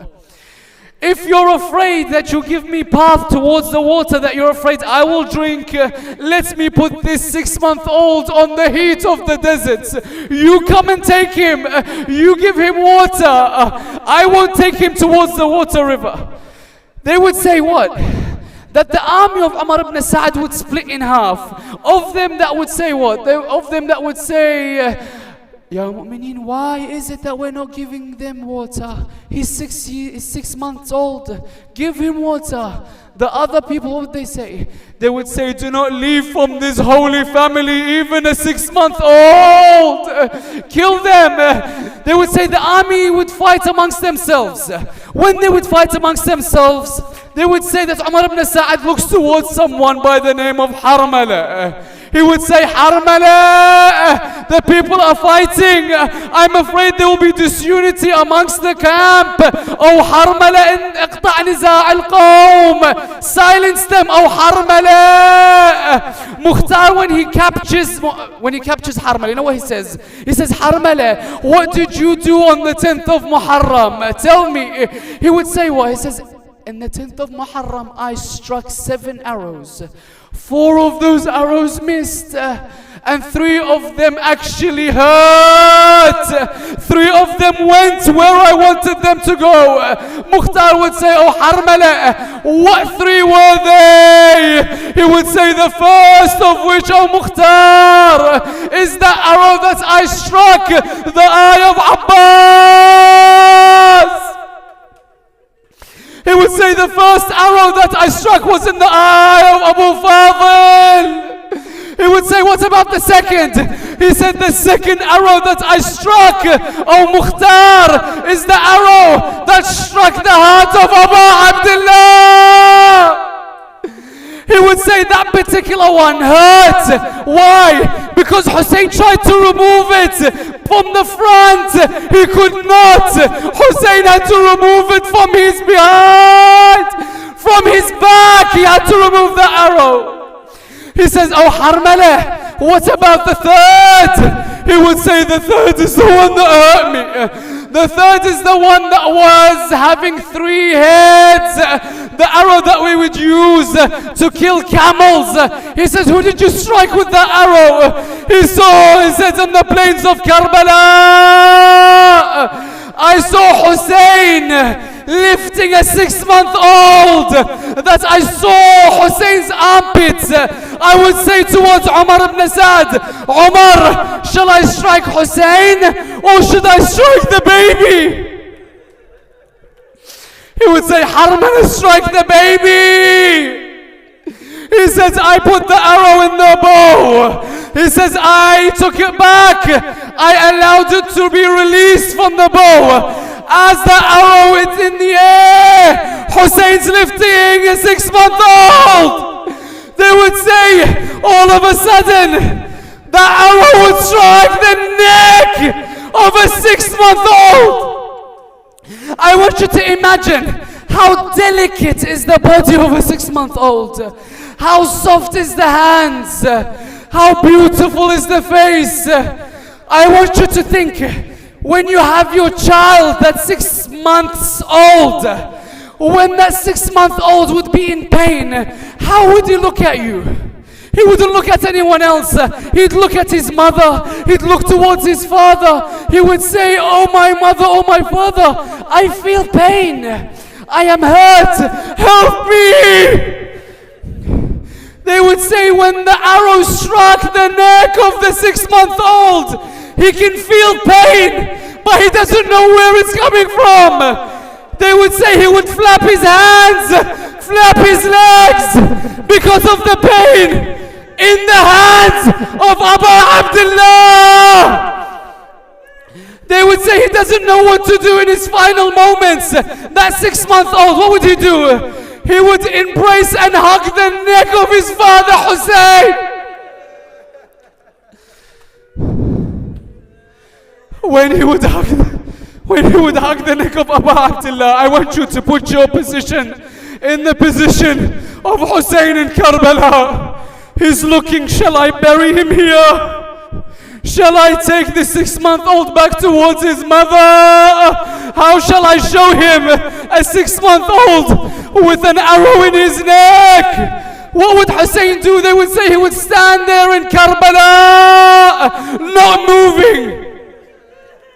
When he's in that position, he would say, I'll put a 6-month-old back under my garments. And he'd walk ever so slowly back towards the tent, thinking, how am I going to explain this towards his mother? You know what hurts? When he gets towards the tent, you know who greets him?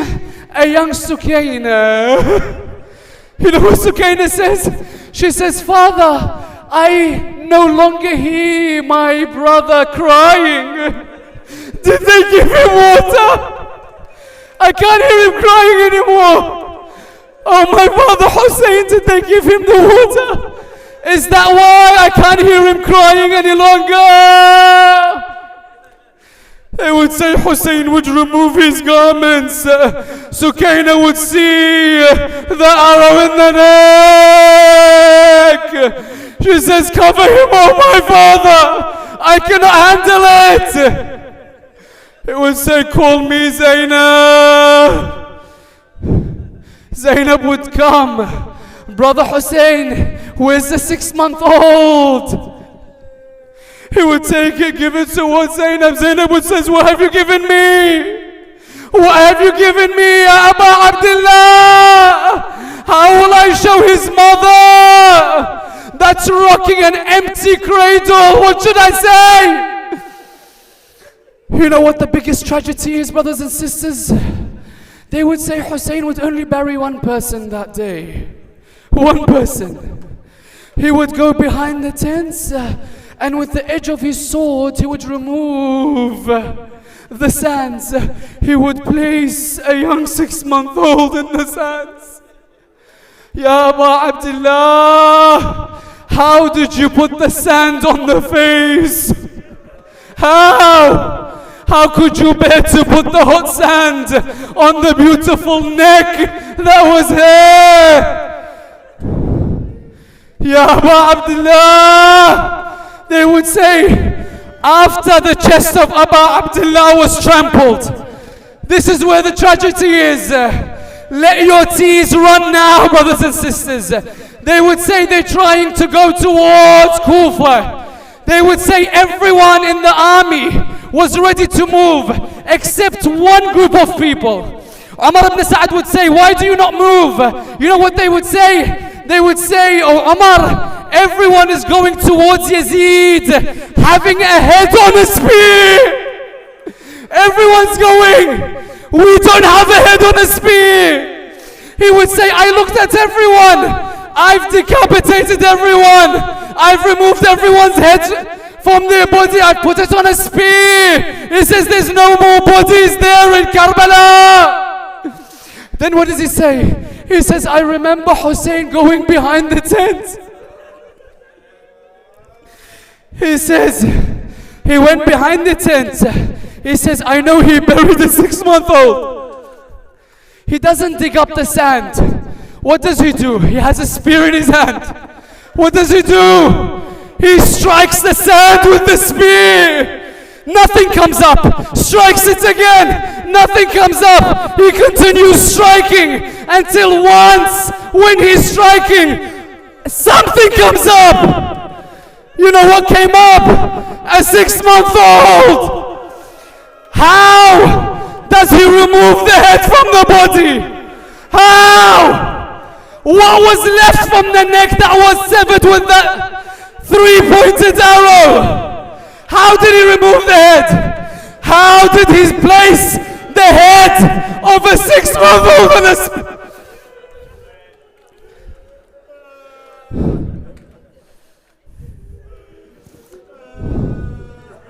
Ya Abu Abdullah, Ya Husayn. ढल गया सूरज शम्मा जली नन्ना मेरा सग़र कहा गया रे ओ मायसग़र where are you? Come, your mother is calling for you. रात अंधेरी सुनसान बन ढूंढूं कहाँ तुझे गुलबदन रो रो पुकारी माँ दिल जली नन्ना मेरा सिग़र कहाँ गया रे जंगल में किस जा तू सो गया खाली है झूला ए महल का किसको झुलाए अम्मा तेरी नन्ना मेरा सिग़र कहाँ गया रे ढल गया सूरज शम्मा जली नन्ना मेरा सिग़र कहाँ गया रे ये तो बता दे ए हुरमला चीदा है क्यों तूने नन्ना गला, ये तो बता दे ए हुरमला, चीदा है क्यों तूने नन्ना गला, डूबी है खून में नन्ही गली, नन्ना मेरा असग़र कहाँ गया रे, तेरी ज़मीं पर ए करबला, गुम हो गया है बच्चा मेरा, ढूंढ रही हूँ गली गली, नन्ना मेरा असग़र कहाँ गया रे। Oh my asghar, where are you? Come, your mother is calling for you. When Hurmala aimed his arrow at you, did he know that he wounded me too? When Hurmala aimed his arrow at you, did he know that he wounded me too? What will I do now my baby's gone? Come, your mother is calling for you. Oh my asghar, oh my asghar, where are you? Come, your mother is calling for you. How can I leave you in Karbala, the youngest martyr on Ashura? How can I leave you in Karbala, the youngest martyr on Ashura? How can my baby sleep on the sand? Come, your mother is calling for you. Oh my asghar, oh my asghar, where are you? Come, your mother is calling for you. You were so thirsty, your tongue so dry, we couldn't fetch you water, though we did try. Is your thirst quenched now, oh beloved one? Come, your mother is calling for you. Oh my asghar, oh my asghar, where are you? Come, your mother is calling for you. Ya Husayn.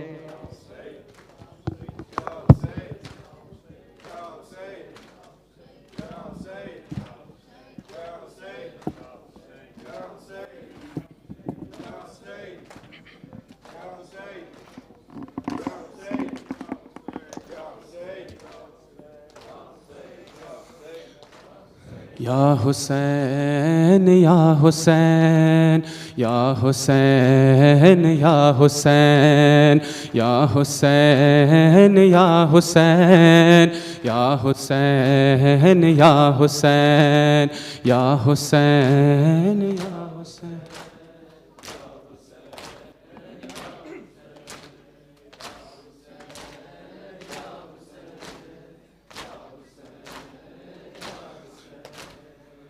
حسین یا حسین یا حسین یا حسین. کچھ تو بولو آ کے کھولو اصغر بہن بلاتی ہے. کچھ تو بولو آ کے کھولو اصغر بہن بلاتی ہے. کچھ تو بولو آ کے کھولو اصغر بہن بلاتی ہے. کچھ تو بولو آ کے کھولو اصغر بہن بلاتی ہے. کچھ تو بولو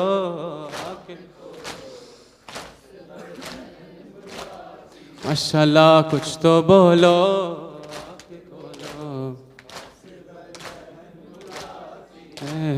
کوزہ لے کر ہاتھوں میں وہ کوزہ لے کر ہاتھوں میں وہ تجھ کو ڈھونڈنے جاتی ہے. کچھ تو بولو آنکھیں کھولو اصغر بہن بلاتی ہے. کچھ تو بولو آنکھیں کھولو اصغر بہن بلاتی ہے. کچھ تو بولو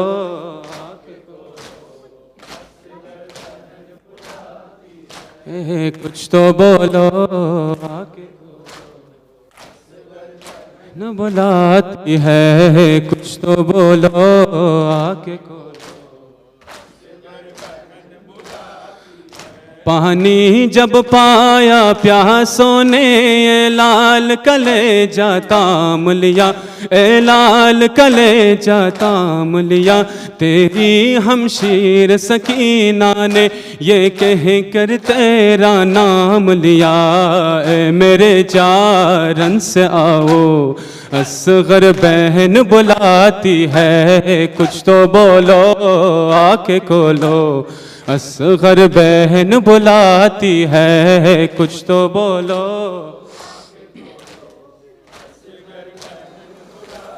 ہے. کچھ تو بولو آنکھیں کھولو اصغر بلاتی ہے. کچھ تو بولو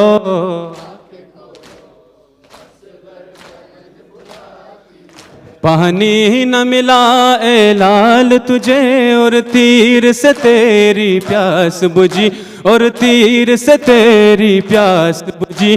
معصوم سکینہ ہاتھوں میں مشکیزہ لے کر کہتی تھی میرے پیاسے پانی پی لو. اصغر بہن بلاتی ہے. کچھ تو بولو آنکھیں کھولو بلاتی ہے. کچھ تو بولو آنکھیں کھولو اصغر بہن بلاتی ہے. کچھ تو بولو بلاتی ہے. کچھ تو بولو آنکھیں کھولو. پانی میں تیرا چہرہ اس کو آتا ہے نظر وہ روتی ہے.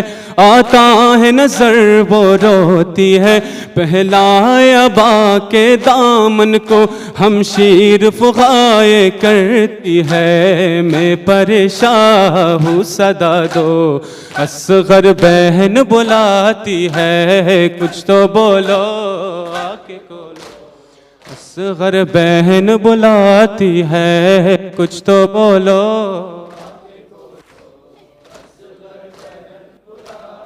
ہے. کچھ تو بولو آنکھیں کھولو ہے. کچھ تو بولو آنکھیں کھولو.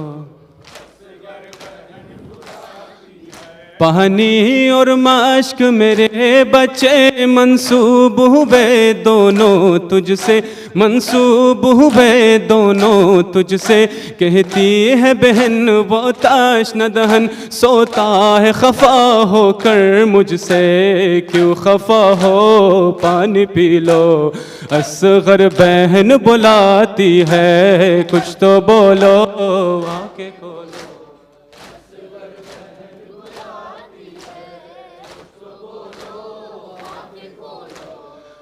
اصغر بہن بلاتی ہے کچھ تو بولو،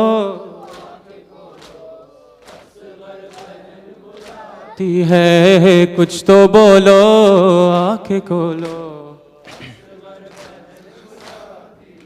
پانی بن کر یہ خون جگر آنکھوں سے تیری فرقت میں بہا، آنکھوں سے تیری فرقت میں بہا، دوری میں تیری مر جاؤ گی، رو رو کے بہن دیتی ہے صدا، لوٹ آؤ لوٹ آؤ، اصغر بہن بلاتی ہے کچھ تو بولو، آنکھیں کھولو،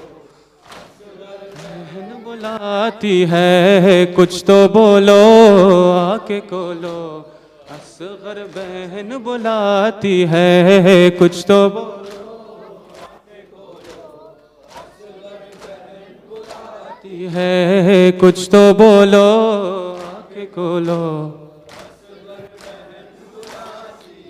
پانی پہ نظر جب جاتی ہے بس پیاس تیری یاد آتی ہے، بس پیاس تیری یاد آتی ہے، تلوار کی طرح یاد تیری دل ٹکڑے میرا کر جاتی ہے، آ بھی جاؤ آ بھی جاؤ، اصغر بہن بلاتی ہے کچھ تو بولو، آنکھیں کھولو، اصغر بہن ہے کچھ تو بولو،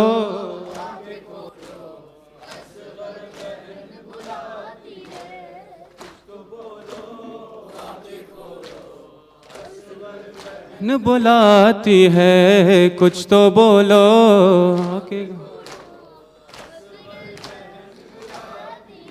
پانی کی جگہ تربت کو تیری اشکوں سے بھگویا بابا نے، اشکوں سے بھگویا بابا نے، پھولوں کی ردا جب مل نہ سکی، نوح یہ کیا اس دکھیا نے، نہ سکینہ کو رلاؤ، اصغر بہن بلاتی ہے کچھ تو بولو، آنکھیں کھولو،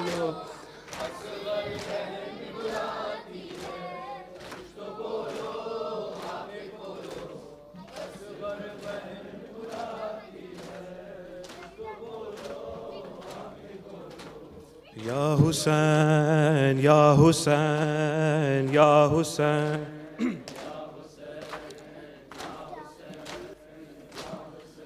آ گئے اصغر برن میں دی بچانے کے لیے، آ گئے اصغر برن میں دی بچانے کے لیے، آ گئے اصغر برن میں دی بچانے کے لیے،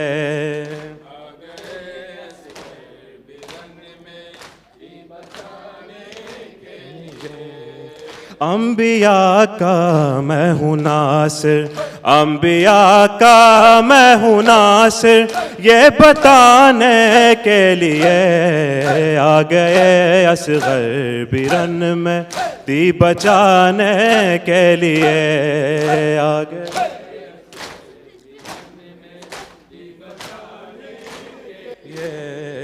آ گئے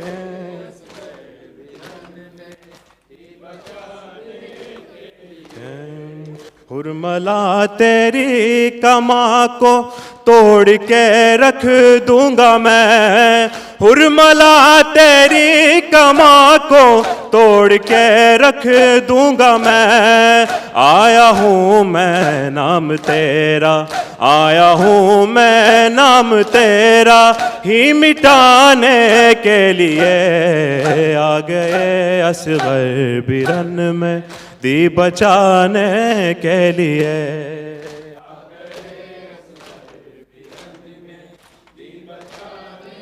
کے لیے آ گئے.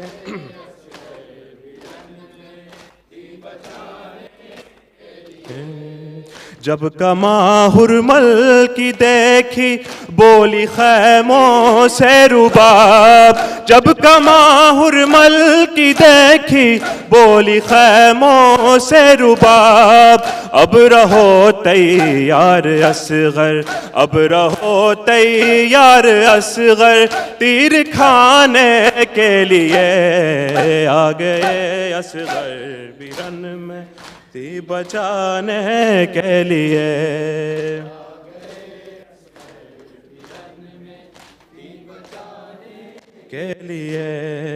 آ گئے اصغر. بیرن میں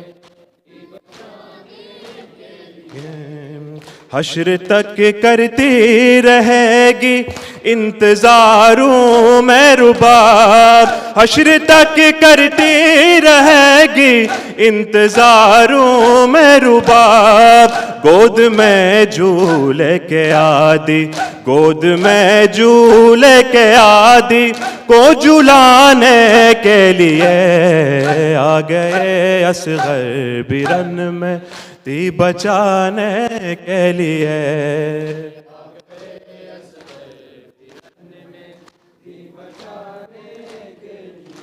انبیاء کا میں ہوں ناصر, انبیاء کا میں ہوں ناصر, یہ بتانے کے لیے آ گئے اصغر. یا حسین یا حسین یا حسین حسین یا حسین حسین.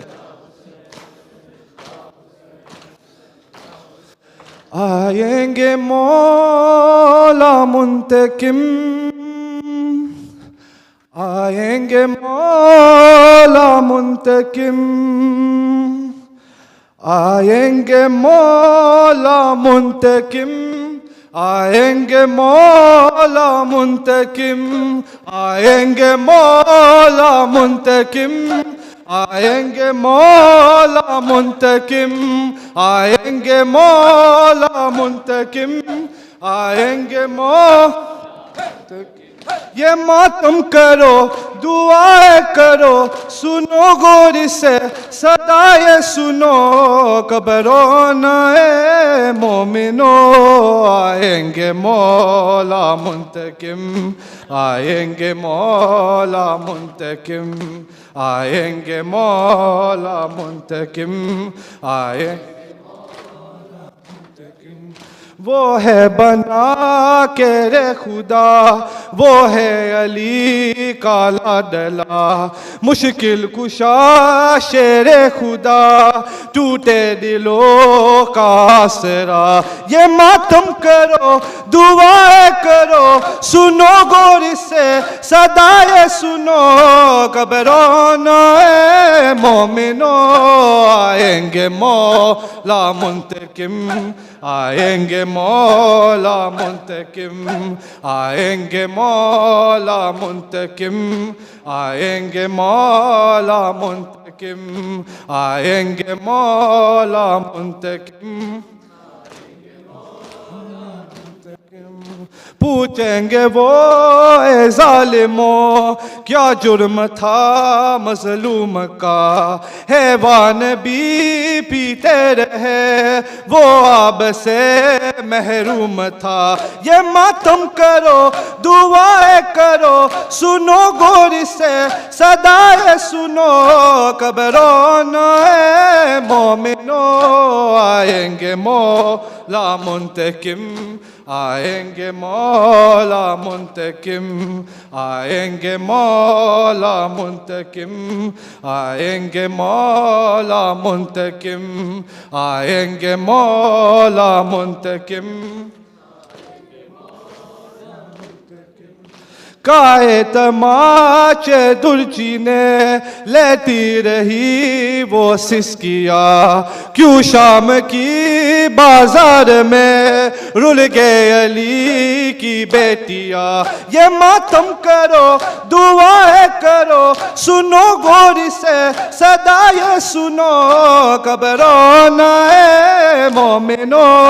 آئیں گے مولا منتقم آئیں گے مولا منتقم آئیں گے مولا منتقم آئیں گے مولا منتقم آئیں گے مولا منتقم. پرچی سے چلنی ہے کیا پیاسا جوا ہائے ہائے جوا کیسا ستم تا العما روئے زمین اور آسماں. یہ ماتم کرو دعائیں کرو سنو غور سے صدا یہ سنو کب رونا ہے مومنو. آئیں گے مولا منتقم آئیں گے مولا منتقم آئیں گے مولا منتقم آئیں گے مولا منتقم آئیں گے مولا منتقم. صدیاں گزر گئے ہے مگر ہے خون آنکھوں سے روا کرب و بلا اور شام کا تڑپا رہا ہے وہ سما. یہ ماتم کرو دعائیں کرو سنو غور سے صدا یہ سنو کب رونا ہے مومنو. آئیں گے مولا منتقم آئیں گے مولا منتقم آئیں گے مولا منتقم آئیں گے مولا. یا حسین یا حسین یا حسین یا حسین یا حسین یا حسین یا حسین یا حسین یا حسین یا حسین یا حسین. بیٹا ہوں میں علی کا رسول کا بیٹا ہوں میں علی کا نواسا رسول کا. زینب بہن ہے میری چہیتا بطول کا زینب بہن ہے میری چہیتا بطول کا. قربانیاں یہ میری بھلائی نہ جائے گی جب کربلا بسے گی صدائے یہ آئے گی. حسین یا حسین حسین یا حسین حسین حسین یا حسین یا حسین یا حسین یا حسین.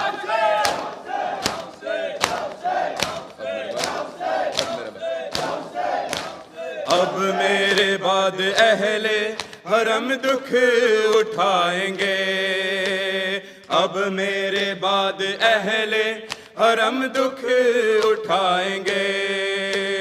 بے پردہ اشکیاں نے بلوے میں لائیں گے بے پردہ اشکیاں نے بلوے میں لائیں گے.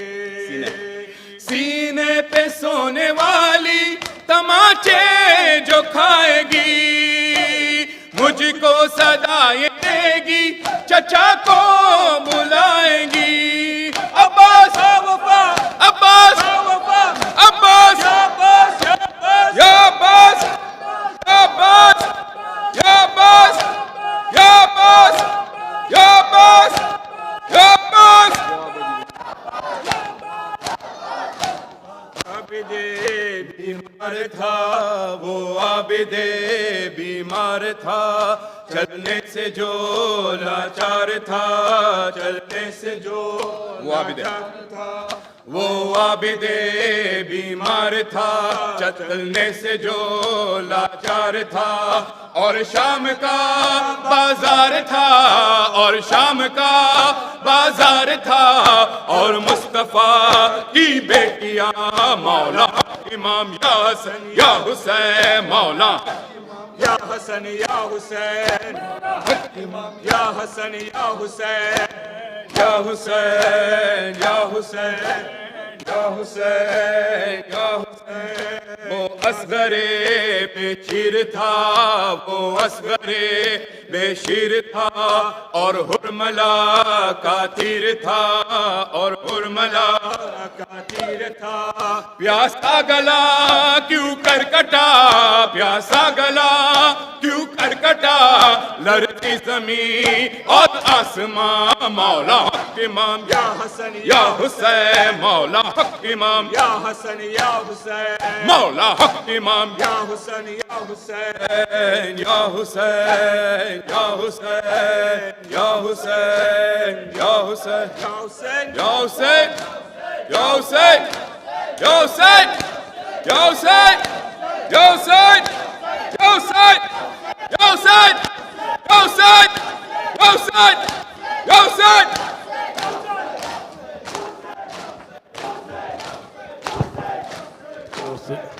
اللهم صل على محمد السلام عليك يا أبا عبد الله السلام عليك يا ابن رسول الله السلام عليك يا ابن أمير المؤمنين وابن سيد الوسيم السلام عليك يا ابن فاطمة الزهراء سيدة نساء العالمين السلام عليك يا أبا الفضل العباس ابن أمير المؤمنين السلام عليك يا شهداء كربلاء جميعا ورحمة الله وبركاته السلام عليك مولى وابن مولى السلام عليك يا غريب الغربة السلام عليك يا سلطان أبا الحسن علي بن موسى الرضا كن شفينا وشفي والدينا في يوم الجزاء السلام عليكم ورحمة الله وبركاته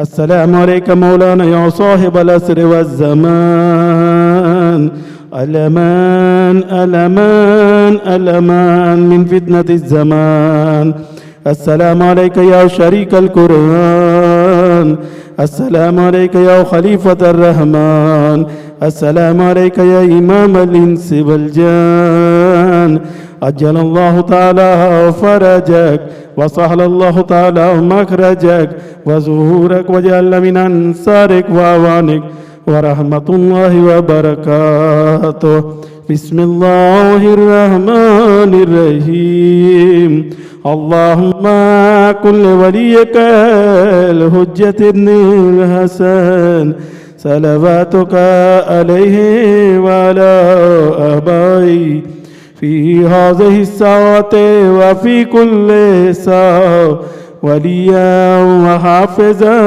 وقائدا وناصرا وذليلا وعينا حتى تسكنه أرزك طوى وتمتعه فيها طويلا اللهم فاتحة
أعوذ بالله من الشيطان الرجيم بسم الله الرحمن الرحيم إن الله وملائكته يصلون على النبي يا أيها الذين آمنوا صلوا عليه وسلموا تسليما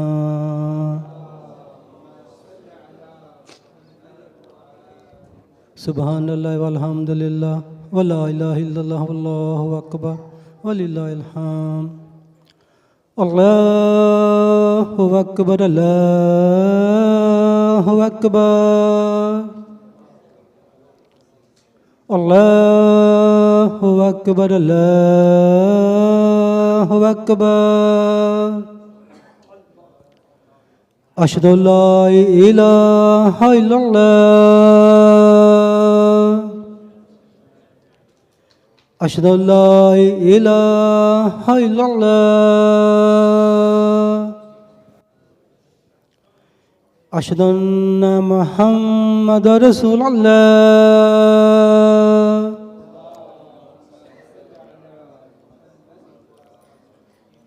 أشهد أن محمد رسول الله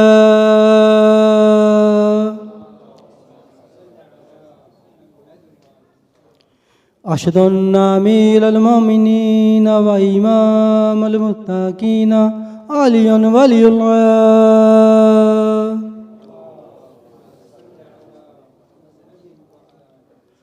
أشهد أن أمير المؤمنين وإمام المتقين علي حجة الله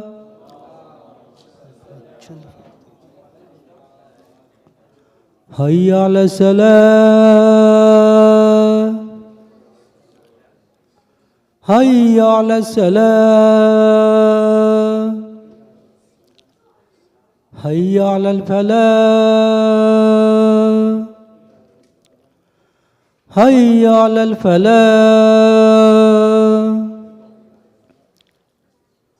حي على خير الأمل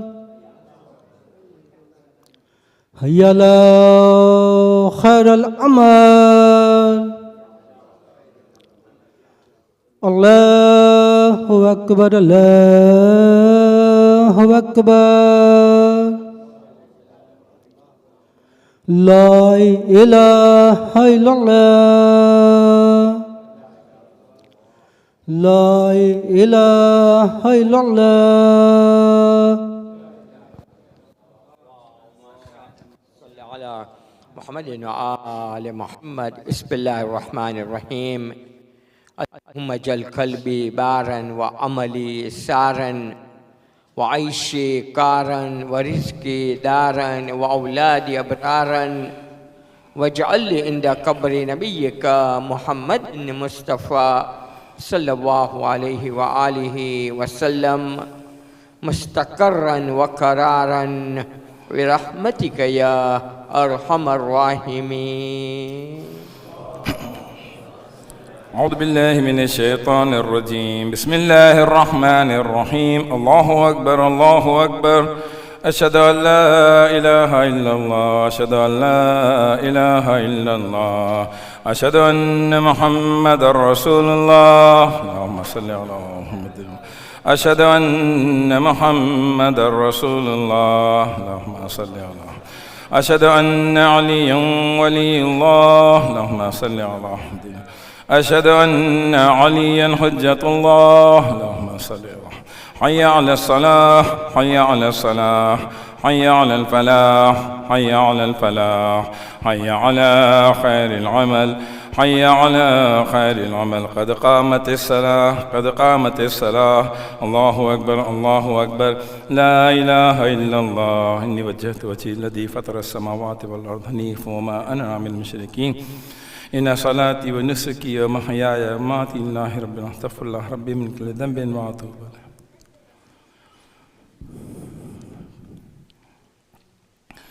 الله أكبر بسم الله الرحمن الرحيم الحمد لله رب العالمين الرحمن الرحيم مالك يوم الدين إياك نعبد وإياك نستعين اهدنا الصراط المستقيم صراط الذين أنعمت عليهم غير المغضوب عليهم ولا الضالين.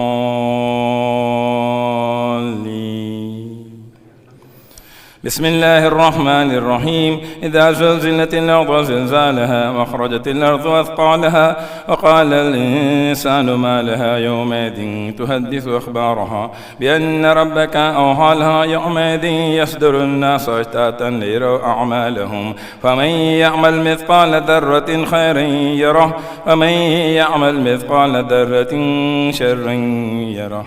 الله سبحان الله سبحان الله سبحان الله سبحان ربي العظيم وبحمده.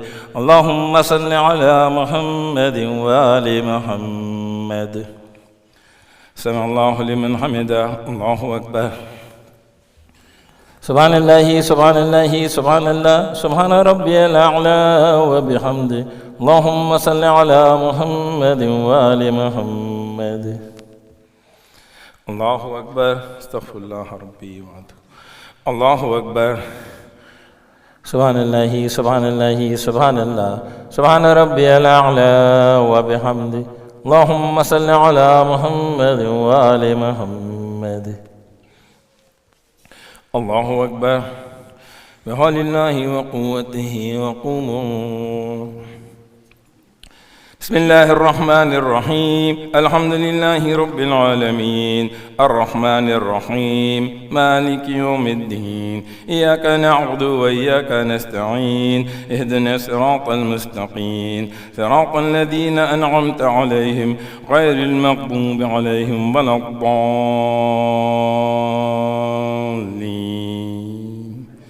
بسم الله الرحمن الرحيم قل هو الله أحد الله الصمد لم يلد ولم يولد ولم يكن له كفوا أحد. الله اللهم صل على محمد وآل محمد. ربنا لا تزغ قلوبنا بعد إذ هديتنا وهب لنا من لدنك رحمة إنك أنت الوهاب. اللهم صل على محمد وآل محمد. الله أكبر. سبحان الله سبحان الله سبحان الله سبحان ربي العظيم وبحمده. اللهم صل على محمد وآل محمد. سمع الله لمن حمده. الله أكبر. سبحان الله سبحان الله سبحان الله سبحان ربي الأعلى وبحمده. اللهم صل على محمد وآل محمد. الله أكبر. استغفر الله ربي وأتوب. الله أكبر. سبحان الله سبحان الله سبحان الله سبحان ربي الأعلى وبحمده. اللهم صل على محمد وآل محمد. الله أكبر. أشهد أن لا إله إلا الله وحده لا شريك له وأشهد أن محمدا عبده ورسوله. اللهم صل على محمد وآل محمد بحول الله وقوته وقوته. سبحان الله والحمد لله ولا إله إلا الله والله أكبر. سبحان الله والحمد لله ولا إله إلا الله والله أكبر. سبحان الله والحمد لله ولا إله إلا الله والله أكبر. الله أكبر. سبحان الله سبحان الله سبحان الله سبحان ربي العظيم وبحمده. اللهم صل على محمد وآل محمد وعجل فرجه. سمع الله لمن حمده. الله أكبر. سبحان الله سبحان الله سبحان الله سبحان ربي الأعلى وبحمده. اللهم صل على محمد وآل محمد. الله أكبر. استغفر الله ربي وحده. الله أكبر. سبحان الله سبحان الله سبحان الله سبحان ربي الأعلى وبحمده. اللهم صل على محمد وآل محمد. لا إله إلا أنت سبحانك إني كنت من الظالمين. الله أكبر أشهد أن لا إله إلا الله وحده لا شريك له وأشهد أن محمدا عبده ورسوله اللهم صل على محمد وآل محمد. السلام عليك أيها النبي ورحمة الله وبركاته. السلام علينا وعلى عباد الله الصالحين. السلام عليكم ورحمة الله وبركاته. الله أكبر الله أكبر الله أكبر. لا إله إلا الله. اللهم صل على محمد وآل محمد. اللهم صل على محمد وآل محمد. اللهم صل على محمد وآل محمد وعجل فرج.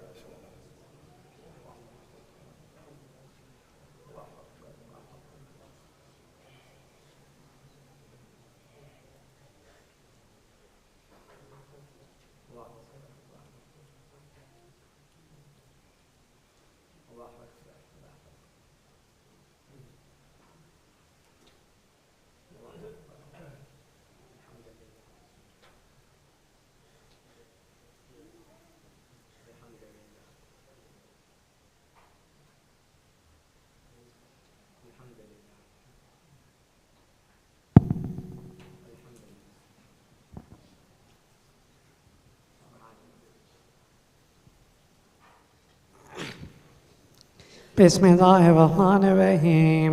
اللهم إني أسألك موجبات رحمتك وعزائم مغفرتك والنجاة من النار ومن كل بلية والفوز بالجنة والرضوان في دار السلام وجوار نبيك محمد عليه وآله السلام. اللهم ما بنا من نعمة فمنك لا إله إلا أنت أستغفرك وأتوب إليك.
أعوذ بالله من الشيطان الرجيم. بسم الله الرحمن الرحيم. الله أكبر الله أكبر.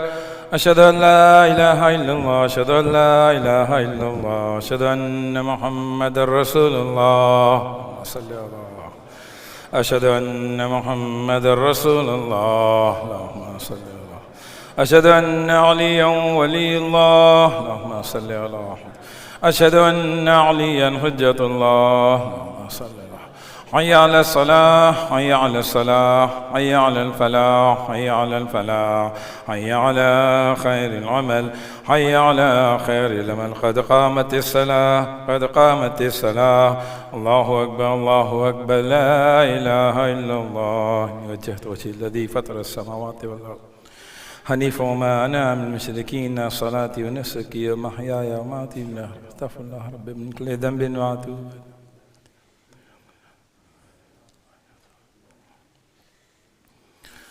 الله أكبر. بسم الله الرحمن الرحيم. الحمد لله رب العالمين الرحمن الرحيم مالك يوم الدين. إياك نعبد وإياك نستعين. اهدنا الصراط المستقيم صراط الذين أنعمت عليهم غير المغضوب عليهم ولا الضالين.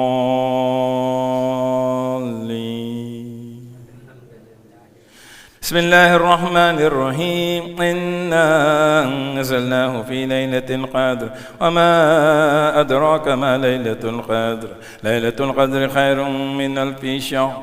تنزل الملائكة والروح فيها بإذن ربهم من كل أمر سلام هي حتى مطلع الفجر. الله أكبر.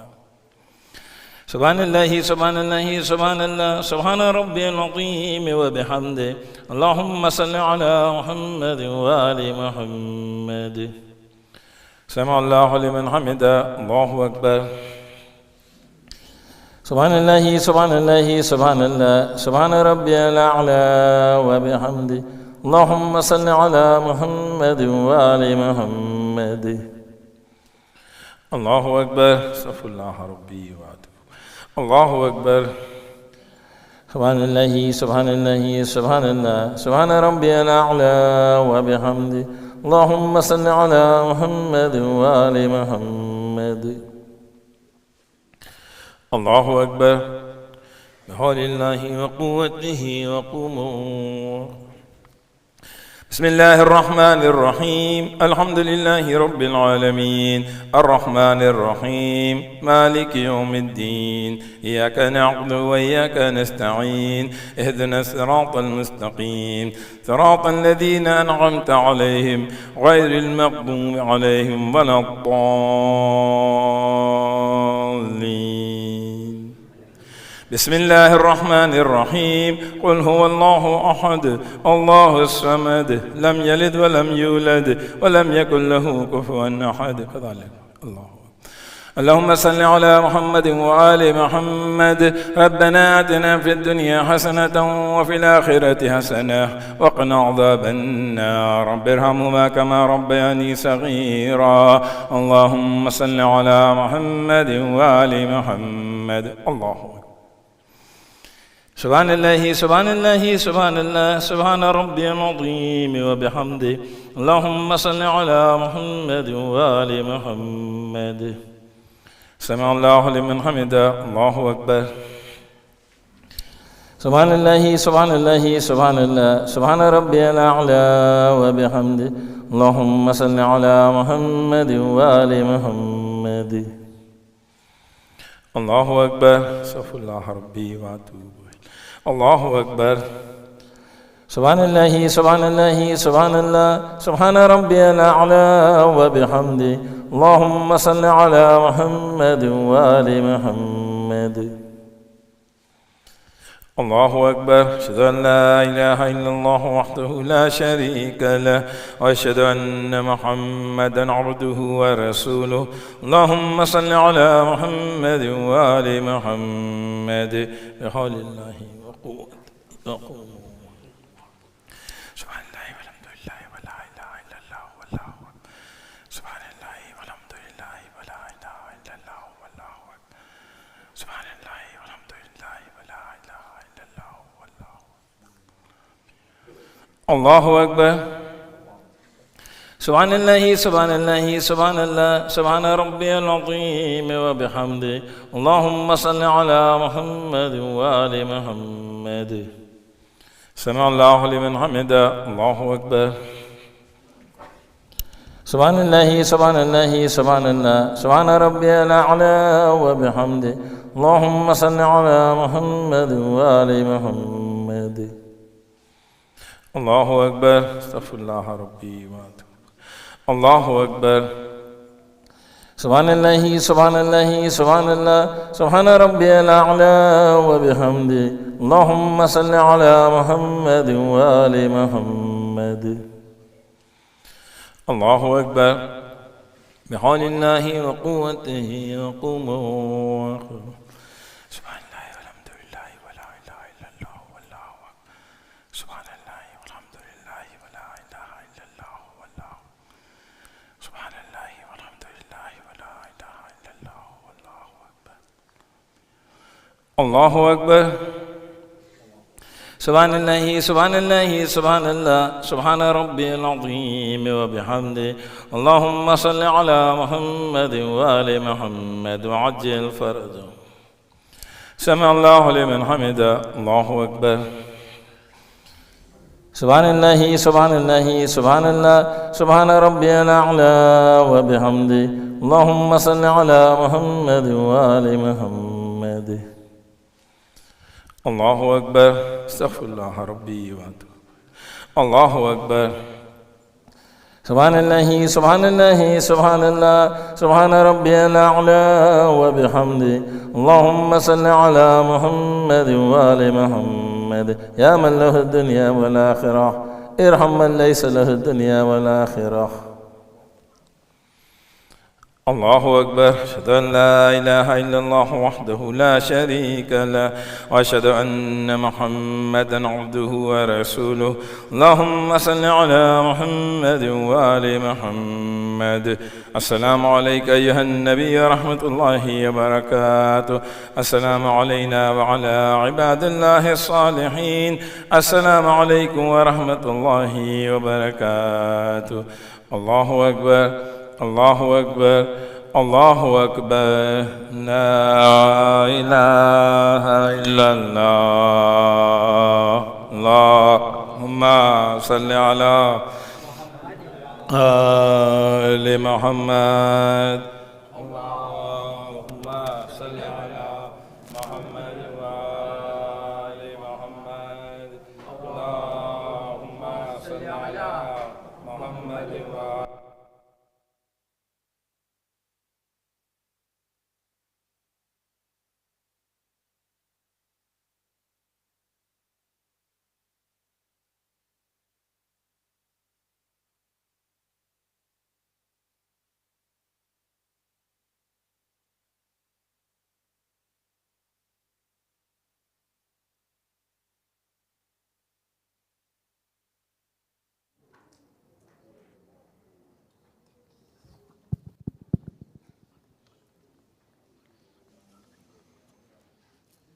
بسم الله الرحمن الرحيم. اللهم صل على محمد وآل محمد. اللهم إنه ليس لي علم بموضع رزقي وإنما أطلب بخطرات تخطر على قلبي فأجل في طلبه البلدان فأنا فيما أنا طالب كالحيران لا أدري في سهل هو أم في جبل أم في أرض أم في سماء أم في بر أم في بحر وعلى يدي من ومن قبل من وقد علمت أن علمه عندك وأسبابه بيدك، وأنت الذي تقسم بلطفك وتسبب برحمتك. اللهم فصل على محمد وآله، واجعل يا رب رزقك لي واسعا، ومطلبه سهلا، ومأخذه قريبا، ولا تعنني بطلب ما لم تقدر لي فيه رزقا، فإنك غني عن عذابي وأنا فقير إلى رحمتك. فصل على محمد وآله، وجد على عبدك بفضلك أنك ذو فضل عظيم. اللهم صل على